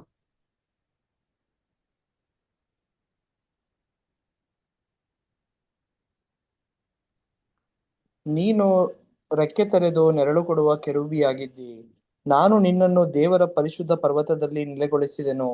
ನೀನು ಕೆಂಡದ ಮಳೆಯಲ್ಲಿ ವಿಹಾರ ಮಾಡುತ್ತಾ ಇದ್ದಿ. ನೋಡ್ರ ಎಲ್ಲಂತ ಇಟ್ಟಿದ್ದು ದೇವ್ರು ಇದೇನ್ ತೋಟದಲ್ಲಿ ಇಟ್ಟಿದ್ರಂತೆ, ರೆಕ್ಕೆ ತೆರೆದು ನೆರಳು ಕೊಡುವಂತ ಕೆರೂಬಾಗಿದ್ರಂತೆ ಅಲ್ಲಿ. ಅದರ ನಾನು ನಿನ್ನ ದೇವರ ಪರಿಶುದ್ಧ ಪರ್ವತದಲ್ಲಿ ಇಟ್ಟಿದಂತೆ. ಪರ್ವತ ಅಂದ್ರೆ ಬೈಬಲ್ ರಾಜ್ಯ ಯಾವುದು? ಪರಿಶುದ್ಧ ಪರ್ವತ. ಈ ಭೂಲೋಕದಲ್ಲಿ ದೇವರ ಉದ್ಯಾನ ಒಂದು ಏರಿಯನ್ನಲ್ಲಿ ಪರಿಶುದ್ಧ ಪರ್ವತ, ಪರಿಶುದ್ಧ ರಾಜ್ಯವನ್ನು ಸ್ಥಾಪನೆ ಮಾಡಿದ್ರು. ಅದರಲ್ಲಿ ಇವನ್ನ ಇಟ್ಟಿದ್ರಂತೆ. ಏನಾಗಿ ಇಟ್ಟಿದ್ರು? ರೆಕ್ಕೆ ತೆರಳು ನೆರಳು ಕೊಡುವಂತ ಕೆರೂಬನಾಗಿ ಇಟ್ಟಿದ್ರಂತೆ. ಪ್ರೊಟೆಕ್ಷನ್ ಕೊಡೋಂತರ, ಕಾಪಾಡೋ ತರ ಇಟ್ಟಿದ್ರಂತೆ. ಆದ್ರೆ ಲೂಸಿಫರ್ಗೆ ಏನಾಗೋಯ್ತು ಅಂತಂದ್ರೆ, ನಾನು ಅಷ್ಟು ಉನ್ನತವಾಗಿರೋಂಥ ಒಬ್ಬ ಏನ್ರಿ ಉದಯ ನಕ್ಷತ್ರ ನನ್ನ ರಾಜ್ಯನಾಗ ಮಾಡಕ್ ಬಂದ್ಬಿಟ್ಲು. ದೇವ್ರ ಆದಾಮ್ ಮತ್ತೆ ಅವಳನ್ನ ಹೊಸ ಸೃಷ್ಟಿ, ಇವಾಗ ತಾನೇ ಸೃಷ್ಟಿ ಮಾಡಿದಂತ ಒಬ್ಬ ಮನುಷ್ಯನ ರಾಜ್ಯನಾಗ ಮಾಡ್ಬಿಟ್ಟು ನನ್ನನ್ನ ಇವ್ರ ಮೇಲೆ ಅಧಿಕಾರಿಯಾಗಿ ಇಟ್ಬಿಟ್ರಲ್ಲ, ವಾಚ್ಮ್ಯಾನ್ ತರ ಇಟ್ಬಿಟ್ರಲ್ಲ ಅಂತ ಅಂದ್ಬಿಟ್ಟು ಇದನ್ನ ಜೀರ್ಣ ಮಾಡ್ಕೊಳಕ್ಕಾಗಿಲ್ಲ. ತನ್ನ ತಾನೇ ತಗ್ಗಿಸ್ಕೊಂಡು ಇಷ್ಟು ಕೆಳಮಟ್ಟಕ್ಕೆ ಹೋಗಕ್ಕೇನಾಗಿಲ್ಲ, ಆಗಿಲ್ಲ ರೀ. ಆವಾಗ ಏನಪ್ಪ ಮಾಡ್ತಾರೆ ಅಂತಂದ್ರೆ, ದೇವರ ವಿರುದ್ಧವಾಗಿ ಕೆಟ್ಟದೆಲ್ಲ ಯೋಚನೆ ಮಾಡೋಕ್ಕೆ ಶುರು ಮಾಡಿಬಿಟ್ಟು ದೇವರ ವಿರೋಧಿ ಆಗಿರೋಂಥ ಸೇತಾನಾಗೆ ಮಾರ್ಪಾಡಾಗ್ತಾರೆ. ಹೇಗೆ ಅಂತಂದ್ರೆ ಏನ್ರಿ, ಇವಾಗ ನಾವು ಒಂದು ಕಂಪನಿಲಿ ಮ್ಯಾನೇಜರ್ ಆಗಿರ್ತೀರಿ. ಸಡನ್ ಆಗಿ ಬಂದ್ಬಿಟ್ಟು ನೀ ಕಂಪನಿ ಮ್ಯಾನೇಜರ್ ಅಲ್ಲಪ್ಪ, ನಾಳೆ ನಾನು ವಾಚ್ಮನ್ ಆಗಿ ಕೆಲಸ ಮಾಡಬೇಕು ಅಂತ ಹೇಳಿದ್ರೆ ನಮ್ಗೆ ಹೆಂಗಿರ್ತಾರೆ? ದಿನ ಬೆಳಗ್ಗೆ ಸಾಯಂಕಾಲ ಎದ್ದೆ ನಮ್ಮ ಬಾಸ್ಗೆ ಸಲ್ಯೂಟ್ ಮಾಡ್ತಾ ಇರ್ಬೇಕಾರೆ ಎಷ್ಟು ಕೋಪ ಬರ್ತಾರೆ, ಎಷ್ಟು ದ್ವೇಷ ಬರ್ತಾರೆ. ಇವ್ರಿಗೆ ಏನಾರ ಮಾಡಬೇಕು ಅಂತಂದ್ಬಿಟ್ಟು ಯಾವ ರೀತಿ ಕೆಟ್ಟ ಆಲೋಚನೆಗಳು ಬರ್ತದೋ, ಇದೇ ರೀತಿ ಕೆಟ್ಟ ಆಲೋಚನೆಗಳು ಯಾರಿಗಪ್ಪ ಬಂತು ಅಂದ್ರೆ ಲೂಸಿಫರ್ಗೆ ಬಂತು. ಅವಾಗ ಲೂಸಿಫರ್ ಇದ್ದವನು ಏನ್ರಿ, ನಾನು ಏನ್ ಮಾಡ್ತೀನಿ, ಉನ್ನತನಿಗೆ ಸರಿ ಸಮಾನ ಆಗ್ತೀನಿ, ದೇವ್ರಿಗೆ ಈಕ್ವಲ್ ಆಗ್ತೀನಿ, ದೇವರ ನಕ್ಷತ್ರಗಳಿಗಿಂತ ಮೇಲೆ ಹೋಗ್ತೀನಿ ಅಂದ್ಬಿಟ್ಟು ಏನ್ ಮಾಡ್ತಾನೆ ಅಂದ್ರೆ ಹುಬ್ಬಿದ ಮನಸ್ಸುಳ್ಳವನಾಗ್ತಾನೆ. ಓದ ನೋಡಿ ಏಷಯ 14ನೇ ಅಧ್ಯಾಯ 13 ಮತ್ತು 14. ಐಸಯ 14 ಚಾಪ್ಟರ್ 13 and 14. ನೀನು ನಿನ್ನ ಮನಸ್ಸಿನಲ್ಲಿ, ನಾನು ಆಕಾಶಕ್ಕೆ ಹತ್ತಿ ಉತ್ತರ ದಿಕ್ಕಿನ ಕಟ್ಟಕಡೆ ಇರುವ ಸುರಗಣ ಪರ್ವತದಲ್ಲಿ ನನ್ನ ಸಿಂಹಾಸನವನ್ನು ದೇವರ ನಕ್ಷತ್ರಗಳಿಗಿಂತ ಮೇಲೆ ಏರಿಸಿ ಆಸೀನನಾಗುವೆನು. ಉನ್ನತ ಮೇಘಮಂಡಲದ ಮೇಲೆ ಏರಿ ಉನ್ನತೋನ್ನತನಿಗೆ ಸರಿಸಮಾನನಾಗುವೆನು ಅಂದುಕೊಂಡೆಯಲ್ಲ. ನೋಡ್ರ, ಆದರೆ ನೀನು ಪಾತಾಳಕ್ಕೆ, ಅಧೋಲೋಕದ ಅಗಾಧ ಸ್ಥಳಗಳಿಗೆ ತಳ್ಳಲ್ಪಟ್ಟಿದ್ದಿ. ನೋಡ್ರ, ಎಷ್ಟು ಕ್ಲೀನ್ ಆಗಿ ಹೇಳ್ತಾರೆ ಅಲ್ವರ. ನಾನು ಆಕಾಶಕ್ಕೆ ಹತ್ತಿ ಉತ್ತರ ದಿಕ್ಕಿನಲ್ಲಿರುವಂತ ಕಟ್ಟೆ ಕಡೆಯಲ್ಲಿರುವಂತ ಸುರಗಣ ಪರ್ವತದಲ್ಲಿ ನನ್ನ ಸಿಂಹಾಸನವನ್ನು ಏನ್ರಿ ನಾನು ಅಲ್ಲಿ ಕೂತ್ಕೊಂತೀನಪ್ಪ. ಯಾಕಂದ್ರೆ ಅಲ್ಲಿರೋದು ಯಾರು? ಆ ಡೈರೆಕ್ಷನ್ ದೇವರು. ಅವ್ರ ಸ್ಥಾನದಲ್ಲಿ ನಾನು ಕೂತ್ಕೊಂತೀನಿ. ದೇವರ ನಕ್ಷತ್ರಗಳಿಗಿಂತ ಮೇಲೆ ಏರಿಸಿ ಏನ್ ಮಾಡ್ತೀನಿ ನಾನು? ಆಸೀನನಾಗ್ತೀನಿ, ಉನ್ನತ ಮೇಘಗಳಿಂದ ಮೇಲೆ ಹೋಗ್ತೀನಿ, ದೇವ್ರಿಗೆ ಏನಾಗ್ತದೆ ಸರಿ ಸಮಾನಾಗ್ತೀನಿ ಅಂತ ಹೇಳ್ತಾನಂತೆ. ಆವಾಗ ಏನಾಗೋದು ಅಂತಂದ್ರೆ ಅವನು ಲೂಸಿಫರ್ ಇಂದನು ದೇವರ ಶತ್ರು ಆಗಿ ಸೇತಾನಾಗಿ ಮಾರ್ಪಾಡಾಗ್ತಾನೆ. ಅದಕ್ಕೆ ಅವನು ಏನ್ ಮಾಡ್ತಾನೆ ಅಂದ್ರೆ, ಹೆಂಗಾರ ಮಾಡಿ ಆದ ಮತ್ತೆ ಅವಳನ್ನ ನನ್ನ ಕಡೆಗೆ ವಶಪಡಿಸ್ಕೊಂಡ್ಬಿಟ್ರೆ ಅವ್ರ ಬದಲಾಗಿ ನಾನೇನಾಗ್ಬೋದು ಭೂಲೋಕದಲ್ಲಿ ರಾಜನಾಗಿರ್ಬೋದು ಅಂತ ಏನ್ ಮಾಡ್ತಾನೆ ಅಂದ್ರೆ ಆದ ಮತ್ತೆ ಅವಳನ್ನ ವಂಚಿಸಲಿಕ್ಕೆ ಪ್ರಯತ್ನ ಮಾಡ್ತಾನೆ. ಹೇಗೆ ವಂಚಿಸ್ತಾನೆ? ಒಂದು ಸರ್ಪನ ಉಪಯೋಗಿಸ್ಕೊಂಡು ತಿನ್ಬಾರ್ದಾಗಿರೋಂಥ ಹಣ್ಣನ್ನ ತಿನ್ನೋ ರೀತಿಯಲ್ಲಿ ಏನ್ ಮಾಡ್ತಾನೆ ಅಲ್ದರ. ಹೇಗೆ ಸರ್ಪ ಬಂದು ಏವಳ ಹತ್ರ ಮಾತಾಡ್ತು ಅಂತ ನೋಡ್ತೀರಿ, ಅದು ಆಕ್ಚುಲಿ ಏವಳ ಹತ್ರ ಮಾತಾಡಲ್ಲ. ಸರ್ಪ ಮಾಡೋಂಥ ಎಲ್ಲಾ ಕೆಲಸಗಳು ಏವಾಳ್ಗೆ ಹೆಂಗಪ್ಪ ಇತ್ತು ಅಂದ್ರೆ ಒಂದು ಮಾತಿನ ರೀತಿಯಲ್ಲಿ ಇತ್ತು. ಇವಾಗ ಕೂಡ ನಾವು ಹೇಳ್ತಿಲ್ಲ, action speaks louder than voice ಅಂತ. ಆ ರೀತಿನೇ ಅದರ. ಅದಕ್ಕೆ ನೋಡ್ಬೇಕಾದ್ರೆ ಈ ಸರ್ಪ ತಿನ್ಮಂತ ಹಣ್ಣು ತಿನ್ಬೇಕಾದ್ರೆ ಏವಾಳಿಗೆ ಈ ಒಂದು ದೃಷ್ಟಿ, ಈ ಒಂದು ನೋಟ ನೋಡಿದ ತಕ್ಷಣ ಅವಳ ಮನಸ್ಸಲ್ಲಿ ಒಂದು ಪ್ರಶ್ನೆ ಬಂದಿರ್ತಾರೆ ಅಲ್ವರ. ಅಲ್ವರ, ಏನಂತ ಪ್ರಶ್ನೆ ಬಂದಿರ್ತಾರೆ? ಅಲ್ವರ ಏನ್ರಿ, ಈ ಒಂದು ಹಣ್ಣ ತಿನ್ಬಾರ್ದಾ? ಈ ಹಣ್ಣ ತಿಂದೆ ಸಾಯ್ತೀರಾ ಅಂತ ಒಂದು ಪ್ರಶ್ನೆ ಬಂದಿರ್ತಾರೆ ಅಲ್ವರ. ಅದಕ್ಕೆ ಇದು ಹಣ್ಣು ತಿಂತಾನೆ ಐತಲ್ಲ ಈ ಸರ್ಪ, ತಿಂದು ಬದುಕೆ ಇದೆಯಲ್ಲ ಅಂತ ಮನಸ್ಸಲ್ಲಿ ಒಂದು ಪ್ರಶ್ನೆ ಬಂದಿರ್ತಾರೆ ನೋಡ್ತೀನಿ ಅದರ. ನೋಡಿ ಲೋಕದಲ್ಲಿ ಅದೇ ಫಸ್ಟ್ ಪ್ರಶ್ನೆ. ಈ ಪ್ರಶ್ನೆ ಯಾರಿಂದ ಬಂತು? ಸರ್ಪದಿಂದ ಬಂತು. ಅದಕ್ಕೆ ಇವತ್ತು ಕೂಡ ಪ್ರಶ್ನೆ ಚಿಹ್ನೆ ಹಾಕ್ಬೇಕಾದ್ರೆ ಸರ್ಪದ ಹೆಡೆ ತರನೇ ಹಾಕ್ತೀನಿ ನೋಡಿರ್ತೀನಿ ಅಲ್ವರ. ಅದಕ್ಕೆ ಏನ್ರಿ, ಅದಕ್ಕೆ ಸೇತಾನ ಏನು ಉತ್ತರ ಕೊಟ್ಟಿದ್ದಾನೆ? ಮನಸ್ಸಲ್ಲೇ ಆಲೋಚನೆಯಲ್ಲೇ ಉತ್ತರ ಕೊಟ್ಟಿದ್ದಾನೆ. ಏನಂತ ಆಲೋಚಿಸಿಕೊಂಡು ಉತ್ತರ ಕೊಟ್ಟಿದ್ದಾನೆ ಅಂತಂದ್ರೆ, ಅಯ್ಯೋ ನೀವು ಹೇಗೂ ಸಾಯುವುದಿಲ್ಲ ಅಂತ ಉತ್ತರ ಕೊಟ್ಟಿದ್ದಾನೆ. ಅಯ್ಯೋ ಹಂಗಾರೆ ಸಾಯೋದಿಲ್ಲ ಅಂತಂದ್ರೆ ದೇವ್ರು ಏನಕ್ಕಪ್ಪ ಹೇಳಿದ್ರು ತಿನ್ಬೇಡ ಅಂತಂದ್ಬಿಟ್ಟು ಯಾವಳ ಮನಸ್ಸಲ್ಲಿ ಇನ್ನೊಂದು ಪ್ರಶ್ನೆ ಬೀಳ್ತಾರೆ. ಅದಕ್ಕೆ ಸೇತಾನ ಏನ್ ಕೊಟ್ಟಿದ್ದಾನೆ ಉತ್ತರ? ಅಯ್ಯೋ ನೀನ್ ತಿಂದ್ರೆ ದೇವ್ರ ತರ ಆಗ್ಬಿಡ್ತೀಯ ಅಂದ್ಬಿಟ್ಟು ದೇವ್ರ ಭಯ, ಅದಕ್ಕೆ ದೇವ್ರು ತಿನ್ಬೇಡ ಅಂತ ಅಂದ್ಬಿಟ್ಟವ್ರೆ. ಅದಕ್ಕೆ ಏನ್ ಮಾಡ್ತಾನೆ, ಅಯ್ಯೋ ದೇವ್ರ ತರ ಆಗ್ಬಿಡ್ತೀನ ನಾನು ಅಂದ್ಬಿಟ್ಟು ಆಸೆಯಿಂದ ಏವಳು ಏನ್ ಮಾಡ್ತಾಳೆ, ಅಣ್ಣ ತಿನ್ಬಿಡ್ತಾಳೆ ನೋಡಿರ್ತೀನಿ ಅದರ. ಕರ್ತನಲ್ಲಿ ಪ್ರೀತಿಗಳೇ, ಅದಕ್ಕೆ ಏವಾಳಿಗೂ ಕೂಡ ಮರಣ ಏನು ಗೊತ್ತಿರಲ್ಲ ರೀ. ಆದಾಮ್ಗೂ ಗೊತ್ತಿರಲ್ಲ, ಯಾಕಂದ್ರೆ ಮರಣ ಅಂತ ಲೈಫಲ್ಲಿ ನೋಡಿಲ್ವಲ್ಲ ಅವರು. ಯಾವಾಗ ತಾನೇ ಸೃಷ್ಟಿ ಮಾಡಲ್ಪಟ್ಟಾರೆ, ಡೆತ್ ಅಂತ ಎಲ್ಲಿ ನೋಡಿದ್ದಾರೆ, ಮರಣ ಅಂತ ಎಲ್ಲಿ ನೋಡಿದ್ದಾರೆ. ಯಾವಾಗ ಏನ್ರಿ ಈ ಮರಣ ಅಂತ ಅಂದ್ಬಿಟ್ಟು ದೇವರು ಶಾಪ ಕೊಟ್ಬಿಟ್ಟು ಈಡೇನ್ ತಿರುಗಿ ಹೊರಗಡೆ ಕಳಿಸ್ತಾರ, ನಿನ್ ನಿಮಿತ್ತ ಭೂಮಿ ಶಪಿಸಲ್ಪಟ್ಟಿದೆ ಅಂತ ಹೇಳ್ತಾರ, ಕಷ್ಟಪಟ್ಟು ಬೆವರು ದುಡಿತಾ ಇರ್ತಾರ ಏನ್ರಿ, ಅವಾಗ ಅವ್ರಿಗೆ ಇದು ಸ್ಲೋ ಆಗಿ ರಿಲೀಸ್ ಆಗಿ ಶುರು. ಅದು ಮುಖ್ಯವಾಗಿ ಯಾವಾಗ ಆಬೇಲ್ನ ಕಾಯಿನ್ ಸಾಯಿಸ್ಬಿಡ್ತಾನೆ ನೋಡ್ರಿ ಅಂತೀನಿ. ಸಾಯಿಸ್ಬಿಟ್ಟು ಅವಾಗ ಏನಾಗ್ತಾರೆ, ಅಲ್ಲಿ ಶವವಾಗಿ ಬಿದ್ದಿರ್ತಾನೆ ಅಲ್ದ್ರ ಏನ್ರಿ, ಶವವಾಗಿ ಬಿದ್ದಿದ್ದಿ ಹಂಗೆ ದೇಹ ಕೊಳೆಯೋದಿಕ್ ಶುರು ಆಗಿರ್ತಾರೆ ನೋಡಿರ್ತೀರಿ. ಹೋಗಿ ದಿನ ಎಬ್ಸಿರ್ತಾರೆ, ಆಬೇಲ್ ಎದೋಳು ಏನಾಯ್ತು ಅಂತ ಅಂದ್ಬಿಟ್ಟು. ಅವ್ರು ಏನು ಉಸಿರು ಇರಲ್ಲ, ಏನು ಹೋರಾಟನೇ ಇರಲ್ಲ ಅಲ್ದ್ರ ಏನ್ರಿ, ದಿನ ಕೊಳೆಯೋದಿಕ್ಕೆ ಶುರು ಆಗಿರ್ತಾರೆ.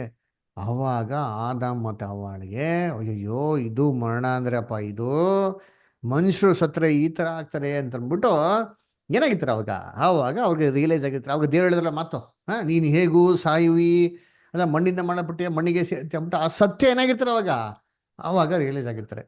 ಅವಾಗ ಸೇತಾನ್ ಹೇಳದ್ನಲ್ಲ ನೀನು ಹೇಗೂ ಸಾಯೋದಿಲ್ಲ ಅಂತ ಅಂದ್ಬಿಟ್ಟು ಆ ಪ್ರಶ್ನೆ, ಅವಾಗ ಅದು ಉತ್ತರ ಬೇಕಲ್ವಾ. ಅದಕ್ಕೆ ಏನ್ ಮಾಡ್ತಾರೆ, ಈಗೇನಪ್ಪ ಇದು ಸೇತಾನ್ ಹೇಳದಲ್ಲ ಹೇಗೂ ಸಾಯೋದಿಲ್ಲ ಅಂತ, ಇಲ್ಲಿ ನೋಡೋದು ಸಾಯ್ತಾನಲ್ಲ ಅಂತ ಅಂದ್ಬಿಟ್ಟು ಏನ್ರಿ ಒಂದು ಪ್ರಶ್ನೆ ಅವನ ಮನಸ್ಸಲ್ಲಿ ಉದ್ಭವ ಆಗಿರ್ತಾರೆ. ಇವಾಗ ಅವ್ನು ಸೇತಾನ್ ಸುಳ್ಳು ಹೇಳ್ಬಿಟ್ಟವನಲ್ಲ, ಏನ್ರಿ ಸುಳ್ಳು ಹೇಳ್ಬಿಟ್ಟಿದ್ದಾನೆ.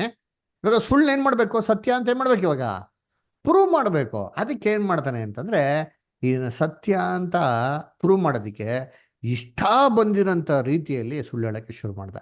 ಅದಕ್ಕೆ ಮುಖ್ಯವಾಗಿ ಏನ್ ಹೇಳ್ದ, ಸತ್ತೋರು ಸತ್ತಿಲ್ಲ, ನೀನ್ ಹೇಗೂ ಸಾಯೋದಿಲ್ಲ. ನೀನರ್ಥ ನೋಡಮ್ಮ, ಸತ್ತೋಗ್ಬಿಟ್ಟವನೆ, ಇಲ್ಲಿ ಬಿದ್ದವನೆ, ಆದ್ರೆ ನಿಜವಾಗ್ಲೂ ಅವ್ನು ಸತ್ತಿಲ್ಲ. ಅವನ ದೇಹದಿಂದ ಆತ್ಮ ಏನಾಗ್ಬಿಟ್ಟಿದೆ, ಬಿಡುಗಡೆ ಆಗಿ ಎಲ್ಗೋಗ್ಬಿಟ್ಟಿದೆ ಸೀದಾ, ಎಲ್ಲೋ ಹೋಗ್ಬಿಟ್ಟಿದೆ, ಪರಲೋಕ ನರಕಕ್ಕೆ ಹೋಗ್ಬಿಟ್ಟಿದೆ ಅಂದ್ಬಿಟ್ಟು ತತ್ವ ಏನ್ ಮಾಡಿ ತಂದ್ಬಿಟ್ಟ. ಅದಕ್ಕೆ ಬೈಬಲ್ ಹೇಳ್ಬೇಕಾರೆ ಯೇಸು ಕ್ರಿಸ್ತ ಹೇಳೋದು ಏನ್ರಿ, ಸೈತಾನು ಸುಳ್ಳಿಗೆ ತಂದೆ ಅಂತಾರೆ ಅಲ್ರ. ನೋಡಿ ಓಕೆ, ವಾಕ್ಯ ಓದೋಣ. ಯೋಹಾನ 8:44 ಹೋದ್ರಿ, ಜಾನ್ 8:44 ಹೋದ್ರಿ.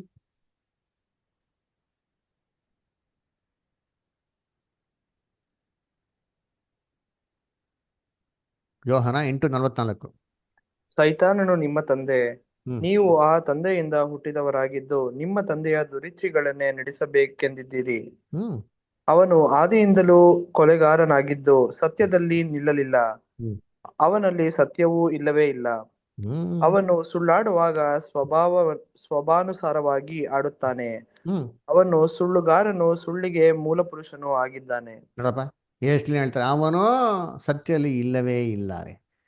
ಅವನು ಸತ್ಯಲ್ಲಿ ಇಲ್ವೇ ಇಲ್ಲ ಬಿಡ್ರಿ, ಸುಳ್ಳಿಗೆ ಏನ್ರಿ ಫಾದರ್ ಆಫ್ ಲೈಸ್ ಅಂತ ಯಾರಪ್ಪ ನೀವು, ಈಸ್ ಇನ್ವೆಂಟರ್ ಆಫ್ ಲೈಸ್. ಸುಳ್ಳಿಗೆ ತಂದೆ, ಸುಳ್ಳಿಗೆ ಮೂಲ ಪುರುಷ. ಸುಳ್ಳಾಡ್ಬೇಕಾದ್ರೆ ಹೆಂಗ್ ಆಡ್ತಾನಂದ್ರೆ ಸ್ವಭಾವನುಸಾರವಾಗಿ ಸುಳ್ಳಾಡ್ತಾನ್ರಿ ಅಲ್ದ್ರ. ಸುಳ್ಳು ಸತ್ಯದಲ್ಲಿ ಇಲ್ವೇ ಇಲ್ಲ ರೀ ಅಂತ ಹೇಳ್ತಾರೆ ಅಲ್ವರ. ಅದಕ್ಕೆ ಕರ್ತನಲ್ಲಿ ಬಿಟ್ಟಿದ್ರೆ ಏನಂತ ಸುಳ್ಳು ಹೇಳಕ್ ಶುರು ಮಾಡ್ತಂದ್ರೆ, ಆಕ್ಚುಲಿ ಸತ್ತಿಲ್ಲ, ದೇಹ ಮಾತ್ರ ಏನಾಗೈತೆ, ಸತ್ತೈತೆ ಅಂದ್ಬಿಟ್ಟು. ಇದನ್ನ ಏನ್ರಿ ಇಡೀ ಲೋಕ ಜನಗಳು ಇವತ್ತು ಏನ್ರಿ ನಂಬಕ್ಕೆ ಶುರು ಮಾಡ್ಬಿಟ್ಟಿರ್ತಾರೆ. ನೋಡಿ ಎಷ್ಟು ಚೆನ್ನಾಗಿ ಮೋಸ ಮಾಡೋಣ ಸೇತಾನ ಅಂತಂದ್ರೆ, ಯಾರಾದ್ರು ಸೂಸೈಡ್ ಮಾಡ್ಕೊಂಡ್ಬಿಟ್ರೆ ಕನ್ನಡದಲ್ಲಿ ಹೇಳ್ತಾರೆ ಆತ್ಮಹತ್ಯೆ ಅಂತ ಹೇಳ್ತಾರೆ. ಆತ್ಮಹತ್ಯೆನ ಏನರ್ಥ, ಆತ್ಮನ ಏನ್ ಮಾಡ್ಬಿಟ್ರು, ಹತ್ಯೆ ಮಾಡ್ಬಿಟ್ರು, ಸಾಯಿಸ್ಬಿಟ್ರು ಅಂತ. ಅವನೇನರ್ಥ, ಆತ್ಮ ಸಾಯ್ತಾರೆ ಅಂತ ಪ್ರತಿಯೊಬ್ಬ ಮನುಷ್ಯ ತನ್ನ ಬಾಯಿನಲ್ಲಿ ಹೇಳ್ತಾರೆ. ಆದ್ರೂ ಕೂಡ ಯಾರು ನಂಬಲ್ಲ ಆತ್ಮ ಸಾಯ್ತಾನೆ ಅಂತ. ಆ ತರ ತತ್ವ ಏನ್ರಿ ಸೇತಾನ ಮಂಕ್ ಮಾಡ್ಬಿಟ್ಟನ್ರಿ. ಅದಕ್ಕೆ ಹೇಳೋದು ಅಪೊಸ್ತಲ ಪೌಲು, ಈ ಪ್ರಪಂಚದ ದೇವರು ಎಲ್ಲಾರ ಕಣ್ಗಳು ಏನ್ ಮಾಡೋಣ, ಮಂಕ್ ಮಾಡೋಣ. ನೋಡ್ರಿ ಅಂತೀನಿ, ಆತ್ಮ ಸಾಯ್ತಾರೆ ಅಂತ ನಾವು ಸತ್ಯವೇದ ಕಲ್ತಿದ್ದೀರಿ ಇವಾಗ. ಆದ್ರೆ ಲೋಕದ ಜನಗಳು ಪ್ರತಿಯೊಬ್ರು ತನ್ನ ಬಾಯಿನಲ್ಲಿ ಇದನ್ನ ಹೇಳ್ತಾರೆ, ಆತ್ಮಹತ್ಯೆ ಅಂತ. ಅರೆ ನಂಬ್ತಾರ, ಎಲ್ಲಿ ಹೃದಯಪೂರ್ವಕವಾಗಿ ಎಲ್ಲಿ ನಂಬ್ತಾನೆ ಹೇಳಿ, ನಂಬದೇ ಇಲ್ಲ ನೋಡ್ರಿ ಇದ್ರಿ. ಯಾಕಂದ್ರೆ ಆ ಥರ ಸೇತಾನು ಮಂಕ್ ಮಾಡ್ಬಿಟ್ಟವನೆ. ಯಾಕಪ್ಪ ಈ ಥರ ಮಂಕ್ ಮಾಡ್ಬಿಟ್ಟಾನೆ ಅಂತಂದ್ರೆ, ಏನ್ರಿ ಈ ಥರ ಮೋಸ ಮಾಡ್ಬಿಟ್ಟಾನೆ ಅಂತಂದ್ರೆ, ಇವಾಗ ನಿಜವಾಗ್ಲೂ ಆತ್ಮ ಸಾಯ್ತಾ ಅಂತ ಗೊತ್ತಾದಂದ್ರೆ ಜನಗಳು ದೇವ್ರನ್ನ ನೋಡ್ಕೊಂಡು ಹೋಗ್ತಾರ. ಯೋಚನೆ ಮಾಡ್ತೀನಿ, ಇಷ್ಟೊಂದು ತೀರ್ಥಯಾತ್ರೆಗಳೆಲ್ಲ ಮಾಡಿ, ಇಷ್ಟೊಂದು ಕಷ್ಟಪಟ್ಟು ದೇವ್ರನ್ನ ಮೆಚ್ಚಿಸೋದಕ್ಕೋಸ್ಕರ ಅಷ್ಟು ದೂರ ಹಂಗೆ ಶ್ರಮೆ ಎಲ್ಲ ಪಡ್ತಾರೆ. ಯಾಕೆ ಅಂದ್ರೆ ಅವ್ರಿಗೆ ಏನ್ ಗೊತ್ತ ಅಭಿಪ್ರಾಯ, ಅಯ್ಯೋ ಆತ್ಮ ಏನಾಗ್ಬಿಟ್ಟಿದೆ, ಸತ್ತಿಲ್ಲ, ಆತ್ಮ ಅಲ್ಲಿ ಇಲ್ಲಿ ಇಲ್ಲ ಅಂತ ಒದ್ದಾಡ್ತಾ ಇದೆ. ಆತ್ಮಗೇನ್ ಬೇಕು, ವಿಮೋಚನೆ ಬೇಕು, ನಮ್ಗೆ ಒಂದು ರಕ್ಷಣೆ ಬೇಕು ಅಂತಂದ್ಬಿಟ್ಟು ಏನ್ ಮಾಡ್ತಾರೆ ಅಂದ್ರೆ ದೇವ್ರನ್ನ ಹುಡುಕ್ತಾವ್ರು ನೋಡ್ರಿ ಅಂತೀನಿ. ಆ ದೇವ್ರನ್ನ ಹುಡ್ಕಂತ ವಿಧದಲ್ಲಿ ಸೇತಾನ ಏನ್ ಮಾಡ್ಬಿಟ್ಟಾನೆ, ಮಂಕ್ ಮಾಡ್ಬಿಟ್ಟಾನೆ. ಹೆಂಗ್ ಮಂಕ್ ಮಾಡ್ಬಿಟ್ಟಾನೆ ಅಂತಂದ್ರೆ, ದೇವ್ರ ನೋಡಿತ್ಯಾ ಪಾಪ, ದೇವ್ರ ನೋಡ್ತೀನಿ ಅಂತಂದ್ಬಿಟ್ಟು ಏನ್ ಮಾಡೋದಲ್ಲಿ ತಪ್ಪಾದ ದಾರಿಗೆ ಏನ್ ಮಾಡ್ತಾನೆ, ಕರ್ಕೊಂಡು ಹೋಗ್ತಾವನೆ ಅಲ್ವರ. ಏನ್ರಿ ಸುವಾರ್ತೆಯ ಪ್ರಕಾಶವಾಗಬಾರ್ದಿಂತು ಏನ್ ಮಾಡ್ಬಿಟ್ಟ, ಎಲ್ಲರ ಕಣ್ಗಳನ್ನ ಮಂಕ್ ಮಾಡ್ಬಿಟ್ಟವನ ಅಂತಾರೆ. ನೋಡಿದ್ದೀನಿ ಹಿಂಗೆ ಓದೋಣ ಅಂತೀರಿ. 2 Corinthians 4:4 ಹೋದ್ರೆ, 2 Corinthians 4:4. ಇವರಲ್ಲಿ ದೇವರ ಪ್ರತಿರೂಪವಾಗಿರುವ ಕ್ರಿಸ್ತನ ಪ್ರಭಾವವನ್ನು ತೋರಿಸುವ ಸುವಾರ್ತೆಯ ಪ್ರಕಾಶವು ಉದಯವಾಗಬಾರದೆಂದು ಈ ಪ್ರಪಂಚದ ದೇವರು ನಂಬಿಕೆ ಇಲ್ಲದವರ ಮನಸ್ಸನ್ನು ಮಂಕು ಮಾಡಿದನು. ನೋಡ್ರ, ಮಂಕ್ ಮಾಡ್ಬಿಟ್ರ ಅಂತಾರೆ. ಕಣ್ಗಳನ್ನ ಮಂಕ್ ಮಾಡ್ಬಿಟ್ರೆ, ಮನ್ಸನ್ನ ಮಂಕ್ ಮಾಡ್ಬಿಟ್ರೆ ಹೆಂಗೆ ಮಂಕ್ ಮಾಡ್ಬಿಡೋದು? ಅದರ ಇವಾಗ ವಯಸ್ಸಾಯ್ತಾ ಏನಾಗಿದೆ, ಕಣ್ಣು ಸರಿಯಾಗಿ ಕಾಣಿಸಲ್ಲ, ಮಂಜಾಗಿ ಕಾಣಿಸ್ತಾರೆ. ಅದರ ಅಲ್ಲಿ 4 ಅಂತಿದ್ರೆ 8 ತರ ಕಾಣಿಸ್ತಾರೆ, 6 ತರ ಕಾಣಿಸ್ತಾರೆ. 6 8 ಆಗ್ಬಿಡ್ತಾರೆ, 8 9 ಆಗ್ಬಿಡ್ತಾರೆ, 9 6 ಆಗ್ಬಿಡ್ತಾರೆ. ಯಾರ ಮಂಕು ಕ್ಲೀನಾಗಿ ಕಾಣಿಸಲ್ಲ. ಅದೇ ತರ ಸೇತಾನ ಇವತ್ತೇನ್ ಮಾಡ್ಬಿಟ್ಟ ಅಂದ್ರೆ, ಸ್ಪಷ್ಟವಾಗಿ ಜನಗಳಿಗೆ ಏನ್ ಗೊತ್ತಾಗ್ಬಾರ್ದು, ಸತ್ಯನೇ ಗೊತ್ತಾಗದ ರೀತಿಯಲ್ಲಿ ಅವ್ರ ಮೈಂಡ್ನೇ ಡೈವರ್ಟ್ ಮಾಡ್ಬಿಟ್ಟಾರೆ. ಅದರ ಸುವಾರ್ತೆ ಪ್ರಕಾಶ ಅವ್ರಿಗೇನಾಗ್ಬಾರ್ದಂತೆ, ಉದಯವಾಗಲೇ ಮಾಡಿದ್ರಿ, ಸತ್ಯಕ್ಕೆ ಬರಬಾರ್ದು. ಆ ರೀತಿ ಅವ್ರ ಮೈಂಡ್ನ ಡೈವರ್ಟ್ ಮಾಡ್ಬಿಟ್ಟಾರೆ. ಅದಕ್ಕೆ ನೋಡ್ಬೇಕು, ಜನಗಳು ಇವತ್ತು ಅದು ಇದಂತೆ ಎಲ್ಲ ಹುಡುಕ್ತಾರೆ, ಸತ್ಯವೇದನೆ ಬಿಟ್ಬಿಟ್ಟು. ಅದರ ಅದಕ್ಕೆ ಸೈತಾನ ಎಷ್ಟಪ್ಪ ಕ್ಲೆವರ್ ಅಂತಂದ್ರೆ ಏನ್ರಿ, ಲೋಕದವ್ರನ್ನ ಈ ತರ ವಂಚನೆ ಮಾಡೋಣ ಅಂತಂದ್ರೆ ಏನ್ರಿ, ಕ್ರೈಸ್ತವ್ರನ್ನ ಯಾವ ಥರಪ್ಪ ವಂಚನೆ ಮಾಡ್ದ ಅಂತಂದ್ರೆ ಬೈಬಲ್ ಇಟ್ಕೊಂಡೇ ವಂಚನೆ ಮಾಡ್ಬಿಟ್ಟಾರೆ. ಅದರ ಬೈಬಲ್ನ ಇಟ್ಕೊಂಡೆ ಬೈಬಲ್ ವಿರುದ್ಧವಾಗೇನೆ, ದೇವರಿಗೆ ವಿರುದ್ಧವಾಗೇನೆ ಏನ್ರಿ ಕೆಲಸ ಮಾಡ್ಬಿಟ್ಟಾರೆ. ಅದಕ್ಕೆ ಬೈಬಲ್ನಲ್ಲಿ ಇವನಿಗೆ ಹೆಸರು ಕೊಡ್ತಾರೆ, ಹೆಂಗ್ ಗೊತ್ತ ಹೇಳ್ತಾರೆ, ಅಧರ್ಮ ಸ್ವರೂಪನು ಅಂತ ಹೇಳ್ತಾರೆ. ಅದರ ನೋಡಿರ್ತೀನಿ ಎಷ್ಟು ಚೆನ್ನಾಗಿದೆ ಅಂತಂದ್ರೆ, ಸೇತಾನ್ ಎಲ್ಲಿ ಬಂದು ಕೂತ್ಕೊಂಡ್ಬಿಟ್ಟ ಅಂತಂದ್ರೆ ಸಭೆಯಲ್ಲೇ ಬಂದು ಕೂತ್ಕೊಂಡ್ಬಿಟ್ಟಾರೆ. ಅದರ ನೋಡಿ ಎಷ್ಟು ಕ್ಲೆವರ್. 2ನೇ ಥೆಸಲೋನಿಕ 2ನೇ ಅಧ್ಯಾಯ 3ರಿಂದ 8 ಓದ್ರಿ. 2ನೇ ಥೆಸಲೋನಿಕ 2ನೇ ಅಧ್ಯಾಯ 3ರಿಂದ 8. ರಾಜೇಂದ್ರ ಬದ ಓದ್ಬೋದಾ?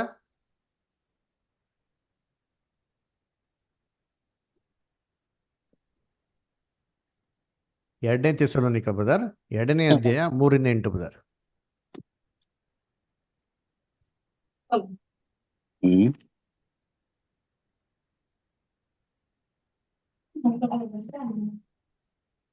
2 Thessalonians 2nd chapter 3 to 8 brother. 3 to 8. ಹೌದು ಬ್ರದರ್. ಯಾರು ಯಾವ ವಿಧದಲ್ಲಿಯೂ ನಿಮ್ಮನ್ನು ಮೋಸಗೊಳಿಸದಂತೆ ನೋಡಿಕೊಳ್ಳಿರಿ. ನೋಡ್ರ, ಅದ್ಗೆ ಫಸ್ಟ್ ಹೇಳೋದು, ಯಾರು ನಿಮ್ನ ಯಾವ ವಿಚಾರದಲ್ಲೂ ಮೋಸಗೊಳಿಸಂತೆ ಎಚ್ಚರಿಕೆಯಾಗಿರಿ. ಯಾಕೆ? ಯಾಕೆಂದರೆ ಮೊದಲು ಮತಭ್ರಷ್ಟತೆ ಉಂಟಾಗಿ ಅಧರ್ಮ ಸ್ವರೂಪನು ಬಯಲಿಗೆ ಬರದ ಹೊರತು ಆ ದಿನವೂ ಬರುವುದಿಲ್ಲ. ನೋಡ್ರ, ಅಧರ್ಮ ಸ್ವರೂಪನು ಅದರ ಏನ್ರಿ, ಅದು ಯಾರಪ್ಪ ಅಧರ್ಮ ಸ್ವರೂಪನು ಬಂದು ಏನ್ ಕೆಲಸ ಮಾಡ್ತಾನಂತೆ? ಮುಂದಕ್ಕೆ ಓದಿ ಬ್ರದರ್. ಯಾವುದು ದೇವರೆನಿಸಿಕೊಳ್ಳುತ್ತದೋ, ಯಾವುದು ಪೂಜೆ ಹೊಂದುತ್ತದೋ ಅದನ್ನೆಲ್ಲ ನಾಶನಕ್ಕೆ ಅಧೀನಾದ ಆ ಪುರುಷನು ಎದುರಿಸಿ ಅದಕ್ಕಿಂತ ಮೇಲಾಗಿ ತನ್ನನ್ನು ತಾನೇ ಹೆಚ್ಚಿಸಿಕೊಂಡು ತಾನು ದೇವರೆಂದು ಹೇಳಿಕೊಂಡು ದೇವರ ಗರ್ಭಗುಡಿಯಲ್ಲೇ ಕೂತುಕೊಳ್ಳುತ್ತಾನೆ. ತಾನೇ ದೇವರಂತೆ ಹೇಳಿಕೊಂಡು ದೇವರ ಗರ್ಭಗುಡಿ ಕೂತ್ಕೊಳ್ತಾರಂತೆ. ಚೇತನ ಆಸೆ ಪಟ್ಟಿದ್ದ, ನಾ ಉನ್ನತ ಸರಿಸಮಾನಾಗ್ತೀನಿ ಬಂದು ಕೂತ್ಕೊಂಡ್ಬಿಟ್ಟ. ಏನ್ರಿ, ದೇವ್ರಿಗಿಂತ ಉನ್ನತವಾಗಿ ಎಲ್ಲಿ ಬಂದು ಕೂತ್ಕೊಂಡ್ಬಿಟ್ಟವನೇ? ದೇವ್ರ ಗರ್ಭಗುಡಿ. ಯಾವ್ದು ದೇವ್ರ ಗರ್ಭಗುಡಿ ಅಂತಂದ್ರೆ ನಾವೇ ಏನ್ರಿ, ದೇವರ ಆಲಯ. ಸಭೆ ಒಳಗಡೆ ಅಧರ್ಮ ಸ್ವರೂಪದ ಏನಾಗ್ಬಿಟ್ಟಲ್ರಿ, ಅಲ್ಲಿ ಬಂದ್ಬಿಟ್ಟ ನೋಡ್ರಿ ಅಂತೀನಿ. ಅದರ ಸಭೆ ಒಳಗೆ ಹೆಂಗಪ್ಪ ಬಂದ ಅಂದ್ರೆ ದುರ್ಬೋಧನೆಗಳ ಮುಖಾಂತರ. ಅದಕ್ಕೆ ಎಷ್ಟೋ ಜನ ಕ್ರೈಸ್ತವರುಗಳನ್ನ ಆ ಕಾಲದಲ್ಲಿ ಬೈಬಲ್ಗೆ ನಿಂತ್ಕೊಂಡಂತ ಎಷ್ಟೋ ಜನಗಳನ್ನ ಏನ್ ಮಾಡ್ದ, ಹಿಂಸೆ ಕೊಟ್ಟು ಟಾರ್ಚರ್ ಕೊಟ್ಟು ಸಾಯಿಸಾಕ್ಬಿಟ್ಟ. ನಾವು ಓದಿದಿಲ್ಲ ಆಂಟಿ ಕ್ರೈಸ್ಟ್ ಕ್ಲಾಸಲ್ಲಿ ಏನ್ ಮಾಡ್ದಂತೆ, ಎಷ್ಟೋ ಜನಕ್ಕೆ ಹಿಂಸೆ ಕೊಟ್ಟು ಎಷ್ಟೆಷ್ಟೋ ರೀತಿಯಲ್ಲಿ ಸಾಯಿಸಾಕಿ ಕೊಲೆಗಳನ್ನೆಲ್ಲ ಮಾಡಿ ಬರ್ತಾರೆ. ಅದರ ಹೋಲಿ ಇನ್ಕ್ವಿಸಿಷನ್ ಮಾಡಿ ಕರ್ತನ ಹೆಸರಲ್ಲೇ ಮಾಡಿದೀವಲ್ಲ. ಆ ರೀತಿ ಸೇತಾನ ಈ ಪ್ರಪಂಚ ದೇವರು ಏನು ಎಲ್ಲಾ ಮನ್ಸ್ಗಳನ್ನ ಮಂಕ್ ಮಾಡ್ಬಿಟ್ಟವನೆ. ಅದರ ಇನ್ನ ಕೆಲವು ಸನ್ನಿವೇಶಗಳಲ್ಲಿ ಯಾವ ಥರಪ್ಪ ಮಾಡಿದಾನೆ ಅಂತಂದ್ರೆ ಏನ್ರಿ, ಅಪೋಸ್ತಲರ ಎಲ್ಲ ಕೆಲಸ ಮಾಡ್ಬೇಕಾದ್ರೆ ಏನ್ರಿ ಬೋಲ್ಡ್ ಆಗಿ ಎದುರಿಸ ನೋಡಿರ್ತೀರಿ. ವಾಕ್ಯ ಯಾವ್ದು ನೋಡ್ತೀನಿ, ಅಪೋಸ್ತಲರ ಕೃತ್ಯಗಳು 16 ಓದಿ. ಬಳಿಕ ನಡೆಯುವ ಸ್ಥಳಕ್ಕೆ ನಾವು ಹೋಗುತ್ತಿರುವಾಗ ಗಾರುಡಗಾತಿಯಾದ ಒಬ್ಬ ದಾಸಿಯು ನಮ್ಮ ಎದುರಿಗೆ ಬಂದಳು. ಕಣಿ ಹೇಳುವುದರಿಂದ ಅವಳ ಯಜಮಾನನಿಗೆ ಬಹು ಆದಾಯವಾಗುತ್ತಿತ್ತು. ಪೌಲನು ನಾವು ಹೋಗುತ್ತಿರುವಾಗ ಅವಳು ಹಿಂದೆ ಬಂದು, ಈ ಮನುಷ್ಯರು ಪರಸ್ಪರನಾದ ದೇವರ ದಾಸರು, ನಿಮಗೆ ರಕ್ಷಣೆಯ ಮಾರ್ಗವನ್ನು ಸಾರುತ್ತಾರೆ ಎಂದು ಕೂಗುತ್ತಿದ್ದಳು. ನೋಡ್ರ, ಏನಂತ ಮಾಟಗಾತಿ ಸ್ತ್ರೀ ಅದರ ಏನ್ ಮಾಡ್ತಾರೆ, ತುಂಬಾ ಆದಾಯ ತರ್ತಾ ಇರ್ಲಂತೆ. ನೋಡ್ರಿ ಇದ್ದೀನಿ ಈ ಮಾಟ ಮಂತ್ರ ಮಾಡೋದನ್ನು ಕೂಡ ಏನ್ ಮಾಡ್ತಾನೆ ಸೇತಾನು, ಮೋಸ ಮಾಡ್ತಾನೆ ನೋಡಿರ್ತೀನಿ. ಅಲ್ವರ ಏನ್ರಿ, ಯಾರು ಮಾಟ ಮಂತ್ರ ಮಾಡೋದ, ಯಾರಿಗೆ ವಿಲ್ ಪವರ್ ವೀಕ್ ಆಗಿದ್ಯೋ ಅವ್ರನ್ನ ಉಪಯೋಗಿಸ್ಕೊಂಡು ಸೇತಾನ ಏನ್ ಮಾಡ್ತಾನೆ ಇವತ್ತೆಲ್ಲ ಎಲ್ಲಾರನ್ನು ಕ್ಯಾಪ್ಟಿವ್ ತಗೊಂಬಿಟ್ಟಾನೆ. ಅದಕ್ಕೆ ನಮ್ಗೆ ಚೆನ್ನಾಗಿ ಗೊತ್ತಲ್ಲ, ಮೊದಲಿನ ಹೋಗ್ತಲ್ಲ ಏನ್ ಮಾಡ್ದ ಸೇತಾನು, ಬಿದ್ದೋಗಿರೋ ದೂತಗಳ ಮುಖಾಂತರ ತಾನೇ ಒಂದು ಆತ್ಮಿಕ ಶರೀರದಿಂದ ಮಾಂಸಿಕ ಶರೀರಕ್ಕೆ ಬರ್ತಾ ಇದ್ದ, ಬೇಕಾದಾಗ ಎಸ್ಕೇಪ್ ಆಗ್ತಾ ಇದ್ದ.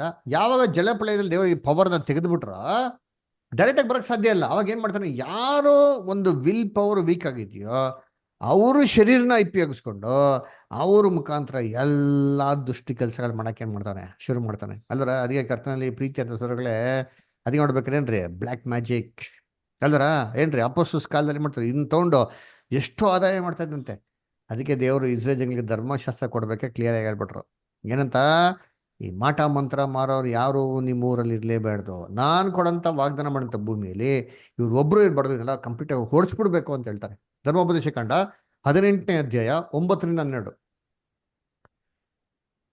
ನಿಮ್ಮ ದೇವರಾದ ಯೆಹೋವನು ನಿಮಗೆ ಕೊಡುವ ದೇಶದಲ್ಲಿ ನೀವು ಸೇರಿದಾಗ ಅಲ್ಲಿರುವ ಜನಗಳು ಮಾಡುವ ಹೇಸಿಗೆ ಕೆಲಸಗಳನ್ನು ಅನುಸರಿಸಲೇಬಾರದು. ನೋಡ್ರ, ಏಸಿಗೆ ಕೆಲಸ ಅನುಸರಿಸಲೇಬಾರದು. ಯಾವ್ದದು?